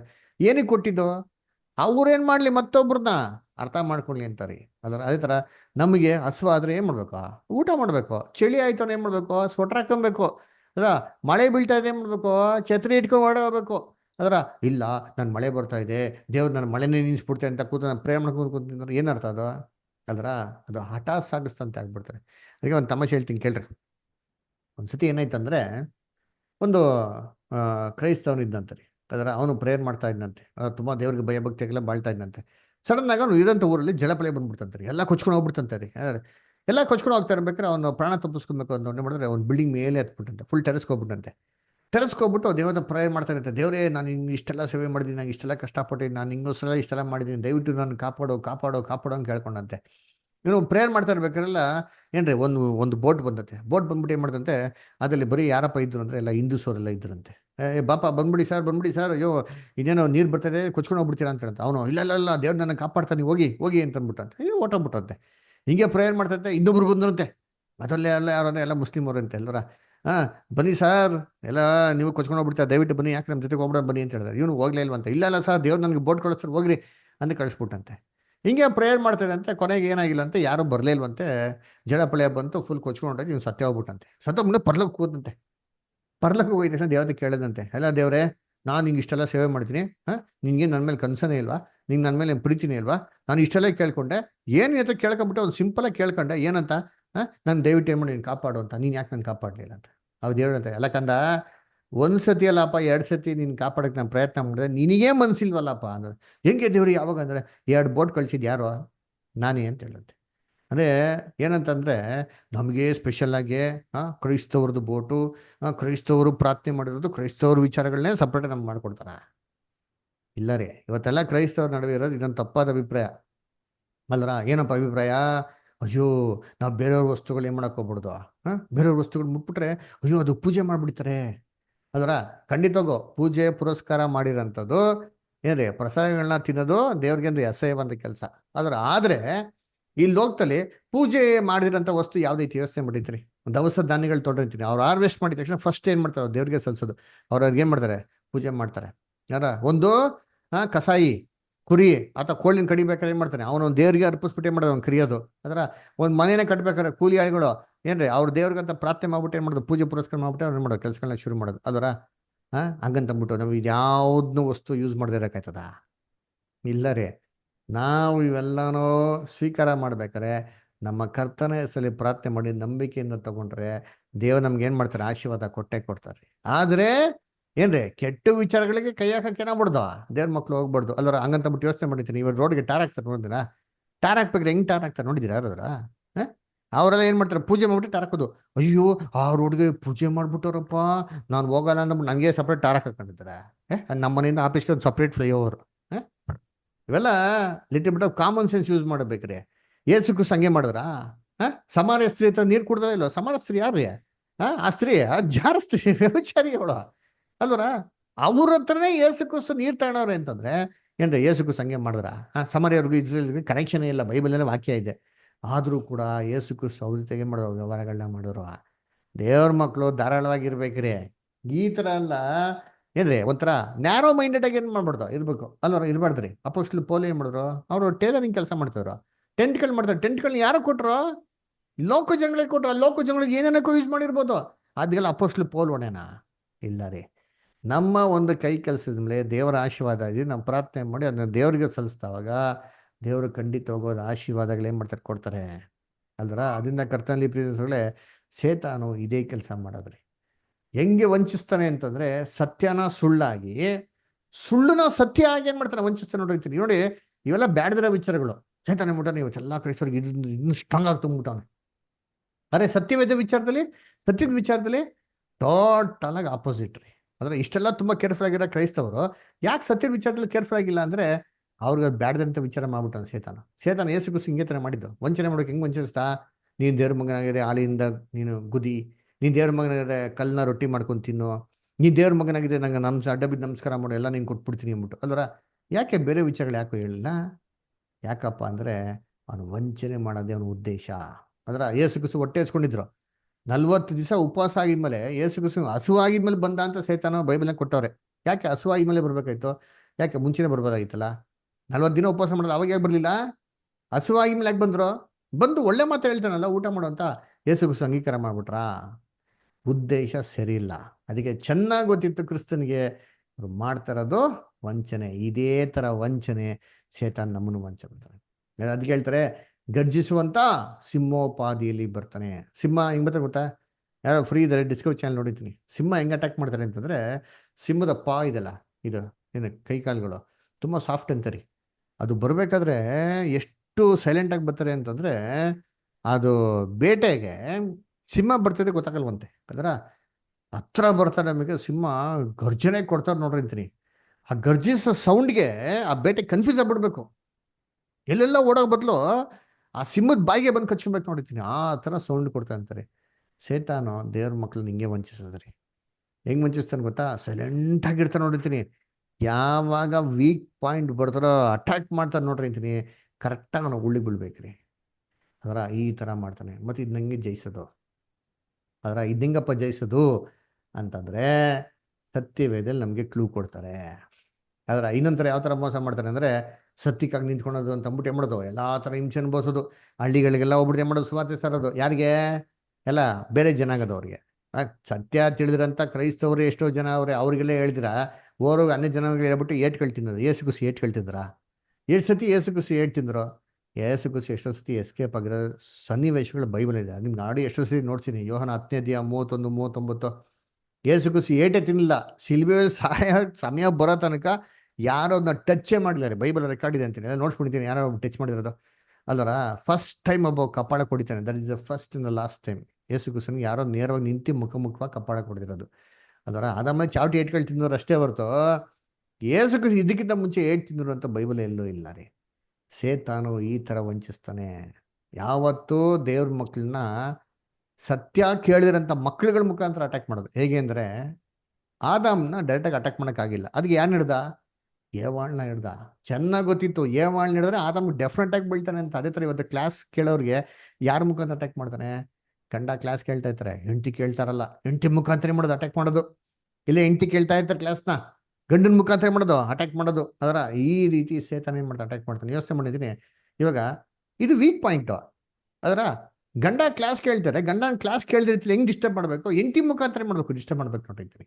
ಅದು ಮುಖಾಂತರ ಡಿಸ್ಟರ್ಬ್ ಮಾಡಿದ್ರೆ ಆದಾಮ್ ಕ್ಲೀನಾಗಿ ಬೋಲ್ಡ್ ಆಗಿಬಿಡ್ತಾರೆ ನೋಡಿರ್ತೀನಿ. ಈ ರೀತಿನೇ ಮೋಸ ಮಾಡೋವಂಥದ್ದು ಸೇತಾನ ಇದೇ ಕೆಲಸ ಮಾಡಿ. ಅದಕ್ಕೆ ಹೇಳೋದು, ನಾವು ಕ್ಲಾಸ್ ಕೇಳ್ಬೇಕಾದ್ರೆ ಹೆಂಗೆ ಹೇಳ್ತಾರೆ, ದಯವಿಟ್ಟು ಕುಟುಂಬವಾಗಿ ಎಲ್ಲ ಸೇರಿ ಪಾಠಗಳನ್ನ ಕೇಳಿ ಅಂತ ಹೇಳ್ತಾರೆ. ಯಾಕಂದ್ರೆ ಸೇತಾನ ಏನು ಮಾಡ್ತಾನೆ? ಎಲ್ಲಾನು ವಂಚಿಸ್ತಾನೆ ನೋಡಿರ್ತೀವಿ. ಅಂದ್ರೆ ಸೇತಾನ ಕಟ್ಟಾಕ್ಬಿಡೋದು ಪ್ರತಿ ಭಾನುವಾರ ಎಲ್ಲ ಸಭೆಗಳಲ್ಲಿ ಸಾಯಂಕಾಲದೊಳಗೆ ಎಲ್ಲ ಕಡೆ ಸೇತಾನೇನ್ರಿ ಟೋಟ್ಲ ರಿಲೀಸ್ಡು. ಅದರ ಎಲ್ಲ ಕ್ಲಬ್ಬು ಬಾರ ಡಿಸ್ಕೌಂಟ್ ಹೊಡಿತೀರಿ, ಭಾನುವಾರದ ಫುಲ್ ತುಂಬಿಡ್ತಾರೆ. ಹಂಗಾರೆ ಏನಪ್ಪ ಬಂಧನ ಮಾಡಿದ್ರಿ ಸೇತಾನ ಭಾನುವಾರ? ಯೋಚನೆ ಮಾಡಿ, ಸಾಯಂಕಾಲ ರಿಲೀಸ್ ಆಗಿ ಬರೋದಿಕ್ಕ. ಈ ಥರ ಎಲ್ಲ ಈಸಿಯಾಗಿ ಸೇತಾನ ಬಂಧನ ಮಾಡಂಗಿದ್ರೆ ಏಸು ಕ್ರಿಸ್ತ ಬೈಬಲ್ ಯಾಕೆ 1000 ವರ್ಷ ಸೇತಾನ ಬಂಧನ ಮಾಡ್ತೀನಿ ಅಂತ ಹೇಳ್ಬೇಕಾಯ್ತು? ಈ ಥರ ಎಲ್ಲ ಮಾಡಿದ್ರೆ ಸೇತಾನ ಬಂಧನ ಮಾಡೋಕ್ಕೆ ಸಾಧ್ಯ ಇಲ್ಲ. ಈ ದುರ್ಬೋಧನೆಗಳು ಸತ್ಯವೇದಲ್ಲಿ ಇಲ್ಲಿರೋದು ಸಭೆಯಲ್ಲಿದ್ದರೆ ಇದೇನು ಗೊತ್ತಾ ಅರ್ಥ? ಇವು ಸತ್ಯದ ಸಂಗತಿಗಳೇ ಅಲ್ಲ, ಅದು ಸತ್ಯ ಸಭೆನೇ ಅಲ್ಲ ಅಂತ ಅರ್ಥ. 1 ತಿಮೋತಿ 3:15 ಓದ್ರಿ. 1 ತಿಮೋತಿ 3:15 ಓದ್ರಿ.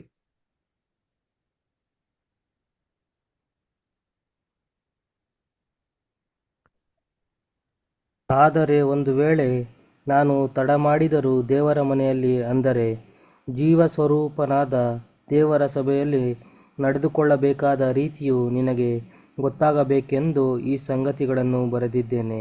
ನೋಡ್ರ, ಆ ಸಭೆಯು ಸತ್ಯಕ್ಕೆ ಸ್ತಂಭವೂ ಆಧಾರವೂ ಆಗಿದೆ. ಅಂಡರ್ಲೈನ್ ಮಾಡ್ಕೊಳ್ಳಿ, ಆ ಸಭೆ ಸತ್ಯಕ್ಕೆ ಸ್ತಂಭವೂ ಆಧಾರವಾಗಿದೆ.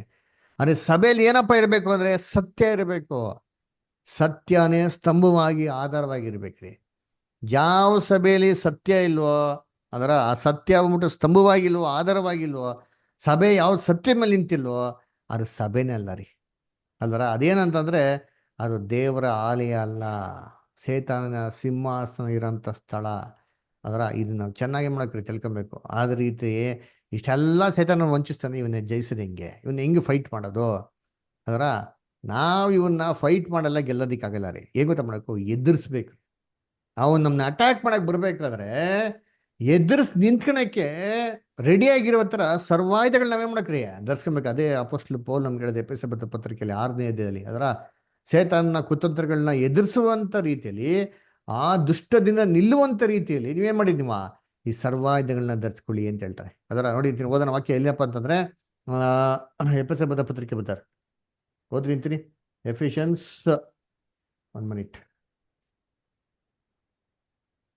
6 ಚಾಪ್ಟ್ರಲ್ಲಿ 11th ವರ್ಷಿನ ಓದಿ ಬ್ರದರ್, 6th ಚಾಪ್ಟರ್ 11th ವರ್ಷಿನ ಓದಿ. ಹಾ, ಸೈತಾನನ ತಂತ್ರೋಪಾಯಗಳನ್ನು ನೀವು ಎದುರಿಸಿ ನಿಲ್ಲುವುದಕ್ಕೆ ಶಕ್ತರಾಗುವಂತೆ ದೇವರು ದಯಪಾಲಿಸುವ ಸರ್ವಾಯುಧಗಳನ್ನು ಧರಿಸಿಕೊಳ್ಳಿರಿ.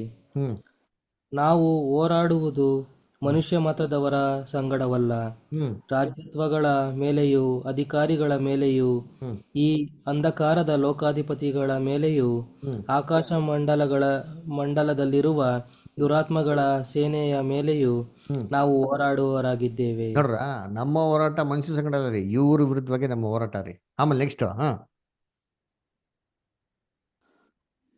ಆದುದರಿಂದ ಕಠಿಣ ಯುದ್ಧವು ನಡೆಯುವ ದಿವಸದಲ್ಲಿ ಹ್ಮ್ ಆ ವೈರಿಗಳನ್ನು ಎದುರಿಸುವುದಕ್ಕೆ ಮಾಡಬೇಕಾದದ್ದೆಲ್ಲವನ್ನು ನೋಡ್ರ, ಮಾಡಿ ಆ ವೈರಿಗಳನ್ನ ಎದುರ್ಸೋದಿಕ್ರಿ ಅಷ್ಟೇ ರೀ. ನಾವು ಜಯಿಸೋದಿಕ್ಕೆಲ್ಲ ಆಗಲ್ಲ, ಜಯಿಸೋದಿಲ್ಲ ದೇವರು. ಅದರ ನಮ್ಗೆ ಎದುರ್ಸೋದಿಕ್ಕೆ ಮಾತ್ರ ಬಿಟ್ಟಿರೋದ್ರಿ ಅಷ್ಟೇ. ಅವ್ನು ನಮ್ಮನ್ನ ಟಚ್ ಮಾಡಿ ನಾಶ ಮಾಡೋಕ್ಕಾಗಲ್ಲ ರೀ. ಅದರ ಯೋಬನ್ಗೆ ಏನು ಹೇಳ್ತಾರೆ, ಅವನ ಜೀವನ ಎತ್ತಕ್ಕೆ ಸಾಧ್ಯ ಇಲ್ಲ, ನಮ್ಮನ್ನ ಅಟ್ಯಾಕ್ ಮಾಡಕ್ಕೆ ಪರ್ಮಿಷನ್ ಕೊಡ್ತಾರೆ ಅಷ್ಟೇ. ಎದುರಿಸ್ಬೇಕಾರೋದು ನಮ್ಮ ಕರ್ತವ್ಯ. ಎದುರ್ಸೋದಿಕ್ಕೆ ಸಿದ್ಧವಾಗೋದಿಕ್ಕೆ ಏನಾಗಿರ್ಬೇಕಂತೆ, ಕಂಟಿನ್ಯೂ ಮಾಡಿ ಬರ್ತಾರೆ. ಹಾ, ಜಯಶಾಲಿ ಜಯಶಾಲಿಗಳಾಗಿ ನಿಲ್ಲುವುದಕ್ಕೂ ಶಕ್ತರಾಗುವಂತೆ ನೋಡ್ರ, ದೇವರು ಜಯಶಾಲಿಗಳಾಗಿ ನಿಲ್ಲುವುದಕ್ಕೆ ಶಕ್ತರಾಗುವಂತೆ ದೇವರು ದಯಪಾಲಿಸುವ ಸರ್ವಾಯುಧಗಳನ್ನು ತೆಗೆದುಕೊಳ್ಳಿರಿ. ನೋಡ್ರ, ಸರ್ವಾಯುಧಗಳು ಮಾಡಿ ನೀವು ತೆಗೆದುಕೊಳ್ಳಿರಿ. ಏನದು ಸರ್ವಾಯುಧಗಳು? ಹಾ, ಸತ್ಯವೆಂಬ ನಡುಕಟ್ಟನ್ನು ಕಟ್ಟಿಕೊಂಡು ನೋಡ್ರ, ನೀತಿ ಸತ್ಯವೆಂಬಂತ ನಡುಕಟ್ಟನ್ನು ಕಟ್ಟಿಕೊಂಡು. ಏನ್ ನಡುಕಟ್ಟು? ಸೊಂಟಕ್ಕೆ ಬೆಲ್ಟು. ಅದರ ಪ್ಯಾಂಟು ಬೆಲ್ಟ್ ಇಲ್ಲ ಏನಾಗ್ಬಿಡ್ತದೆ, ಬಿದ್ದೋಗ್ಬಿಡ್ತದೆ. ಅದರ ನಮ್ಮ ನಡುಕಟ್ಟು ಏನಪ್ಪ ಅಂತಂದ್ರೆ ಸತ್ಯ. ಸತ್ಯದಲ್ಲಿ ದೃಢವಾಗಿ ಬಿಗಿಯಾಗಿ ನಿಲ್ಬೇಕ್ರಿ, ಅವಾಗ ಸ್ಟಿಫ್ ಆಗಿ ನಿಲ್ಲಕ್ಕೆ ಸಾಧ್ಯ ಇದೆ. ಇಲ್ಲಾನೆ ಏನಾಯ್ತಾರೆ, ನಮ್ಮ ಬಟ್ಟೆನೇ ಬಿಚ್ಚೋಗ್ಬಿಡ್ತಾರೆ. ಸತ್ಯದಲ್ಲಿ ದೃಢವಾಗಿಲ್ಲ ಅಂದ್ರೆ ನೀತಿ ವಸ್ತ್ರ ಏನಾಗ್ಬಿಡ್ತಾರೆ, ಬಿಚ್ಚೋಗ್ಬಿಡ್ತಾರೆ, ಬಿದ್ದೋಗ್ತದೆ. ಆಮೇಲೆ ನೆಕ್ಸ್ಟ್. ಹಾ, ನೀತಿ ಎಂಬ ವಜ್ರಕವಚವನ್ನು ಧರಿಸಿಕೊಂಡು ಸಮಾಧಾನದ ವಿಷಯವಾದ ಸುವಾರ್ತೆಯನ್ನು ತಿಳಿಸುವುದರಲ್ಲಿ ಸಿದ್ಧವಾದ ಮನಸ್ಸೆಂಬ ಕೆರಗಳನ್ನು ಮೆಟ್ಟಿಕೊಂಡು ಮೆಟ್ಟಿಕೊಂಡು. ನಿಲ್ಲಿರಿ. ಕೆರ ಹೆಂಗಿರ್ಬೇಕಂತೆ? ಸಮಾಧಾನದ ಸುವಾರ್ತೆ ಸರ್ ಅಂತ ಕೆರಗೊಳ್ರಿ. ನಮ್ಮ ಕೆರ ಹೆಂಗಿರ್ಬೇಕು? ಸಮಾಧಾನ ಸುವಾರ್ತೆ ಸರ್ಬೇಕು. ಏನು ಸಮಾಧಾನ ಸುವಾರ್ತೆ? ಎಲ್ಲಾರ್ಗೂ ರಕ್ಷಣೆ ಇದೆ. ಇವಾಗ ನಂಬುದ್ರೆ ಪರಲೋಕ ರಕ್ಷಣೆ, ನಂಬದಿರಿದ್ರೆ ಭೂಲೋಕ ರಕ್ಷಣೆ. ಸಮಾಧಾನ ಸುವಾರ್ತೆ ಅಲ್ಲರ ಇದೈತಾ? ಆಮೇಲೆ ನೆಕ್ಸ್ಟ್. ಹಾ,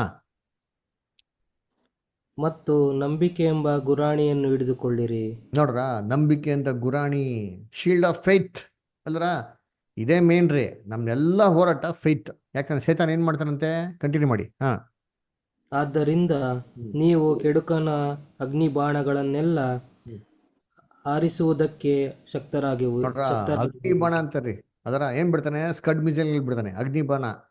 ಏನ್ ಗೊತ್ತಾ? ನಮ್ಮ ನಂಬಿಕೆನ ದಂಗಪಡಿಸೋ ರೀತಿಯಲ್ಲಿ ಅಗ್ನಿ ಬಾಣ ಬಿಡ್ತಾನೆ. ಅಂದ್ರೆ ನಮ್ಮ ಮನಸ್ಸಲ್ಲಿ ಅನೇಕ ಸಂದೇಹಗಳು ದೇವ್ರ ಮೇಲೆ, ಅನೇಕ ಗೊಂದಲಗಳು ದೇವ್ರ ಮೇಲೆ ಏನ್ ಮಾಡ್ತಾನೆ ಸೇತಾನ್ ತಂದ್ಬಿಡ್ತಾನ್ರಿ. ನಮ್ಮ ಮೈಂಡ್ನ ಕಂಪ್ಲೀಟ್ ಆಗಿ ಏನ್ ಮಾಡ್ತಾನೆ? ಡಿಸ್ಟರ್ಬ್ ಮಾಡ್ಬಿಡ್ತಾನೆ ಸೇತಾನು. ಅದರ ಇದನ್ನ ಎದುರಿಸ್ಬೇಕು ಅಂದ್ರೆ ನಮಗೆ ದೇವ್ರ ಮೇಲೆ ನಂಬಿಕೆ ಇರ್ಬೇಕ್ರಿ, ಗುರಾಣಿ ಇರ್ಬೇಕ್ರಿ. ಇದ್ರೇನೆ ಸಂಪೂರ್ಣವಾಗಿ ಜಯಿಸಿರ್ತದೆ. ಯಾವತ್ತೂ ಯಾರು ಬಿಟ್ರು ದೇವ್ರ ಕೈ ಬಿಡ ಅಂತ ಹೇಳಂತ ವಾಗ್ದಾನ ಮೇಲೆ ನಮ್ಮ ನಂಬಿಕೆನಾಗಿರ್ಬೇಕ್ರಿ. ನಿನ್ನ ಮುಡ್ದವನೋ ಯೆಹೋವನ ಕಣ್ಗುಡೆ ಮುಡ್ದವನೋ ಅಂತ ಅಂದ್ಬಿಟ್ಟು ನಂಬಿಕೆ ನಮ್ಗೇನಾಗಿರ್ಬೇಕ್ರಿ. ಇದಿತ್ತು ಅಂದ್ರೆ ಏನ್ರಿ, ಎಲ್ಲವನ್ನೂ ಅಗ್ನಿ ಅಸ್ತ್ರಗಳನ್ನ ಜಯಿಸ್ಬೋದು. ನೆಕ್ಸ್ಟ್. ಆಮೇಲೆ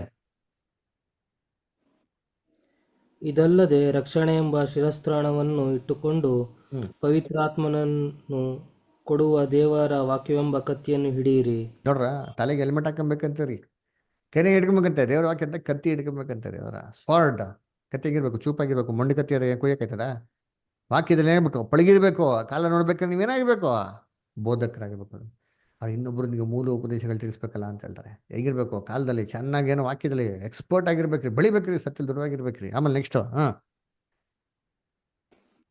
ನೀವು ಪವಿತ್ರಾತ್ಮ ಪ್ರೇರಿತರಾಗಿ ಎಲ್ಲ ಸಮಯಗಳಲ್ಲಿ ಸಕಲ ವಿಧವಾದ ಪ್ರಾರ್ಥನೆಯಿಂದಲೂ ವಿಜ್ಞಾಪನೆಯಿಂದಲೂ ದೇವರನ್ನು ಪ್ರಾರ್ಥಿಸಿರಿ. ನೋಡ್ರ, ಈ ಥರ ನಮ್ಮ ಲೈಫಲ್ಲಿ ಪ್ರೇಯರ್ ಲೈಫ್ ಅಂತ ಇರ್ಬೇಕು. ಎಲ್ಲ ವಿಚಾರಗಳನ್ನ ದೇವ್ರಿಗೆ ಸೆಂಟ್ರಾಗಿರ್ಬೇಕ್ರಿ. ಅದರ ಅದಕ್ಕೆ ಕರ್ತನಲ್ಲಿ ಪ್ರೀತಿಸಗಳೇ ಏನ್ರಿ, ನಿಜವಾದ ಯೇಸು ಕ್ರಿಸ್ತನ ಶಿಷ್ಯನ್ರು ಯಾರಂದ್ರೆ ಈ ಥರ ಎಲ್ಲ ಫಾಲೋ ಮಾಡೋರಿ. ಅದಕ್ಕೆ ಯೇಸು ಕ್ರಿಸ್ತ ಹೇಳಿದ್ರು. ಅದರ ಏನಂತಂದ್ರು?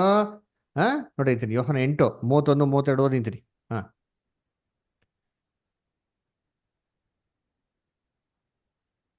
John 8 chapter 31 and 32 brother. ಹ್ಮ್ ಆಗ ಯೇಸು ತನ್ನನ್ನು ನಂಬಿದ ಯೆಹೂದ್ಯರಿಗೆ, ನೀವು ನನ್ನ ವಾಕ್ಯದಲ್ಲಿ ನೆಲೆಗೊಂಡಿರುವರಾದರೆ ಹ್ಮ್ ನಿಜವಾಗಿ ನನ್ನ ಶಿಷ್ಯರಾಗಿದ್ದು ಸತ್ಯವನ್ನು ತಿಳಿದುಕೊಳ್ಳುವಿರಿ, ಹ್ಮ್ ಮತ್ತು ಸತ್ಯವು ನಿಮ್ಮನ್ನು ಬಿಡುಗಡೆ ಮಾಡುವುದು ಎಂದು ಹೇಳಿದನು. ನೋಡ್ರಾ, ಈ ತರ ವಾಕ್ಯದ ನೆಲೆಗೊಂಡಿದ್ರೆ ನಾವು ನಿಜವಲ್ಲ ಆತನ ಶಿಷ್ಯನಾಗಿರ್ತೀವಿ. ಸತ್ಯ ನಮ್ಗೆ ಏನ್ ಮಾಡ್ತಾರೆ? ಬಿಡುಗಡೆ ಕೊಡ್ತಾರೆ. ಅದನ್ನ ಕರ್ತನಲ್ಲಿ ಪ್ರೀತಿಗಳೇ, ಈ ತರ ನಾವು ಓಟ ಓಡ್ ಮುಗಿಸಿದ್ರೆ, ದೇವ್ರಿಗೆ ನಂಬಿಕಸ್ಥರಾಗಿದ್ರೆ, ಕ್ರಿಸ್ತನ ದೇಹಕ್ಕೆ ಏನಾಗಿರ್ಬೋದು? ಒಂದು ಅಂಗವಾಗಿರ್ಬೋದು. ಕ್ರಿಸ್ತನ ದೇಹಕ್ಕೆ ಅಂಗವಾಗಿದ್ರೆ ಅತಿ ಶೀಘ್ರದಲ್ಲಿ ದೇವ್ರು ಏನ್ ಮಾಡ್ತಿದ್ದ ಹೇಳಿದ್ರೆ, ನಮ್ಮ ಕಾಲ್ ಕೆಳಗಡೆ ಸೇತಾನ ಏನ್ ಮಾಡ್ತಿದ್ದ ಹೇಳಿದ್ರೆ, ನಾಶ ಮಾಡ್ತಿದ್ದ ದೇವ್ರ ಸತ್ಯವೇದಲ್ಲಿ ಹೇಳೋರೆ. ಅದಕ್ಕೆ ನೋಡ್ಬೇಕಾರೆ ಏನ್ರಿ, ಈ ಸೇತಾನ್ನ 1000 ವರ್ಷದಲ್ಲಿ ಏನ್ ಮಾಡ್ತಾರೆ ಅವರು ಬಂಧನದಲ್ಲಿ ಇರ್ತಾರೆ. 1000 ವರ್ಷ ಬಂಧನಲ್ಲಿ ಇಟ್ಟಿದ್ಮೇಲೆ ತಿರ್ಗಿ ಏನ್ ಮಾಡ್ತಾರೆ ಸೇತಾನ್ನ?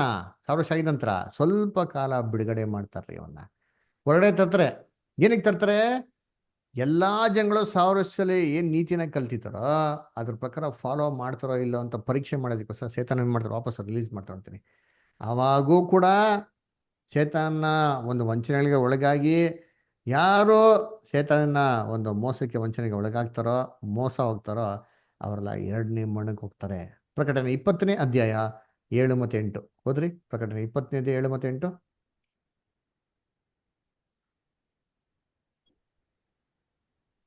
ಆ 1000 ವರ್ಷಗಳು ತೀರಿದ ಮೇಲೆ ಸೈತಾನನಿಗೆ ಸೆರೆಯಿಂದ ಬಿಡುಗಡೆಯಾಗುವುದು. ಹ್ಮ್ ಅವನು ಹೊರಗೆ ಬಂದು ಭೂಮಿಯ 4 ದಿಕ್ಕುಗಳಲ್ಲಿರುವ ಗೋಗ್, ಮಾಗೋಗ್ ಎಂಬ ಜನಾಂಗಗಳನ್ನು ಮರಳುಗೊಳಿಸಿ ಅವರನ್ನು ಯುದ್ಧಕ್ಕೆ ಕೂಡಿಸುವನು. ಅವರ ಸಂಖ್ಯೆಯು ಸಮುದ್ರದ ಮರಳಿನಷ್ಟಿರುವುದು. ನೋಡ್ರ, ತಿರ್ಗಾ ಜನಗಳೇನ್ ಮಾಡ್ತಾರೆ? ಮಳ್ಗೊಳಿಸ್ತಾನೆ. ಅವು ಯಾರೆಲ್ಲ ಒಂದ್ ಜೊತೆಗೆ ಮೊಳಾಗ್ತಾರೋ ಇವನ್ನೆಲ್ಲ ಹೆಂಗ್ ಗೊತ್ತಾ ಮಾಡ್ತಾರೆ? ಬೆಂಕಿಯ ಕೆರೆಗೆ ಯಾಕೆ ಮಾಡ್ತಾರೆ? ನಾಶ ಮಾಡ್ತಾರೆ. ಬೆಂಕಿ ಕೆರೆ ಏನಂತ ನೋಡ್ತೀರಿ? 2ನೇ ಮರಣ. ಮೊದಲ ಓದಿರ್ತೀನಿ. ಪ್ರಕಟಣೆ 25 ಹಂಗೆ ಬಂದು ಮುಂದಕ್ಕೆ ಓದಿಬಿಡು 9 and 10. ಅವರು ದೇಶದಲ್ಲೆಲ್ಲ ಹರಡಿಕೊಂಡು ದೇವಜನರ ದಂಡಿಗೂ ನಮ್ಮ ಪ್ರಿಯ ಪಟ್ಟಣಕ್ಕೂ ಮುತ್ತಿಗೆ ಹಾಕಿದರು. ಆಗ ಪರಲೋಕದಿಂದ ಬೆಂಕಿ ಇಳಿದು ಬಂದು ಅವರನ್ನು ದಹಿಸಿ ಬಿಟ್ಟಿತು. ಇದಲ್ಲದೆ ಅವರನ್ನು ಮರಳುಗೊಳಿಸಿದ ಸೈತಾನನು ಬೆಂಕಿ ಗಂಧಕಗಳುರಿಯುವ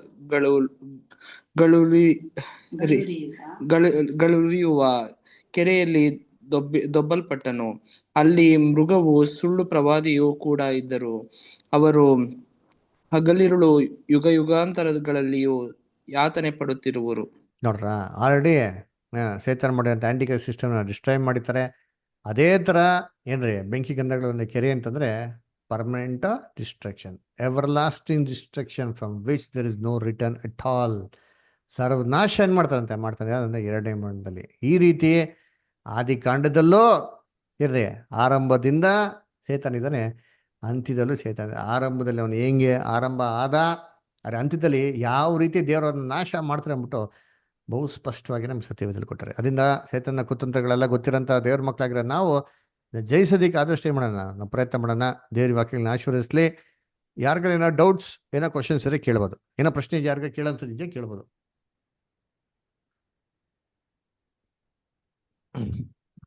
ಬ್ರದರ್ ಸಿಸ್ಟರ್ಸ್, ಸೈಮನ್ ಬ್ರದರ್ ಏನೋ ಪ್ರಶ್ನೆ ಇದೆಯಾ? Arogya Swami brother, Gopala brother, Rajendra brother, ಏನಿಲ್ಲ brother. Okay, Jacob brother, Muthuraj brother, Joseph brother, anybody ಏನಿಲ್ಲ doubts, any questions? Okay, Joel brother, Prajwal brother, ಏನೋ ಪ್ರಶ್ನೆ ಇದೆಯಾ? ಇಲ್ಲ. ಓಕೆ, ಸರಿ, ಗುಡ್. ಹಂಗಾರೆ ಒಂದು ಪ್ರಾರ್ಥನೆ ಮಾಡೋಣ.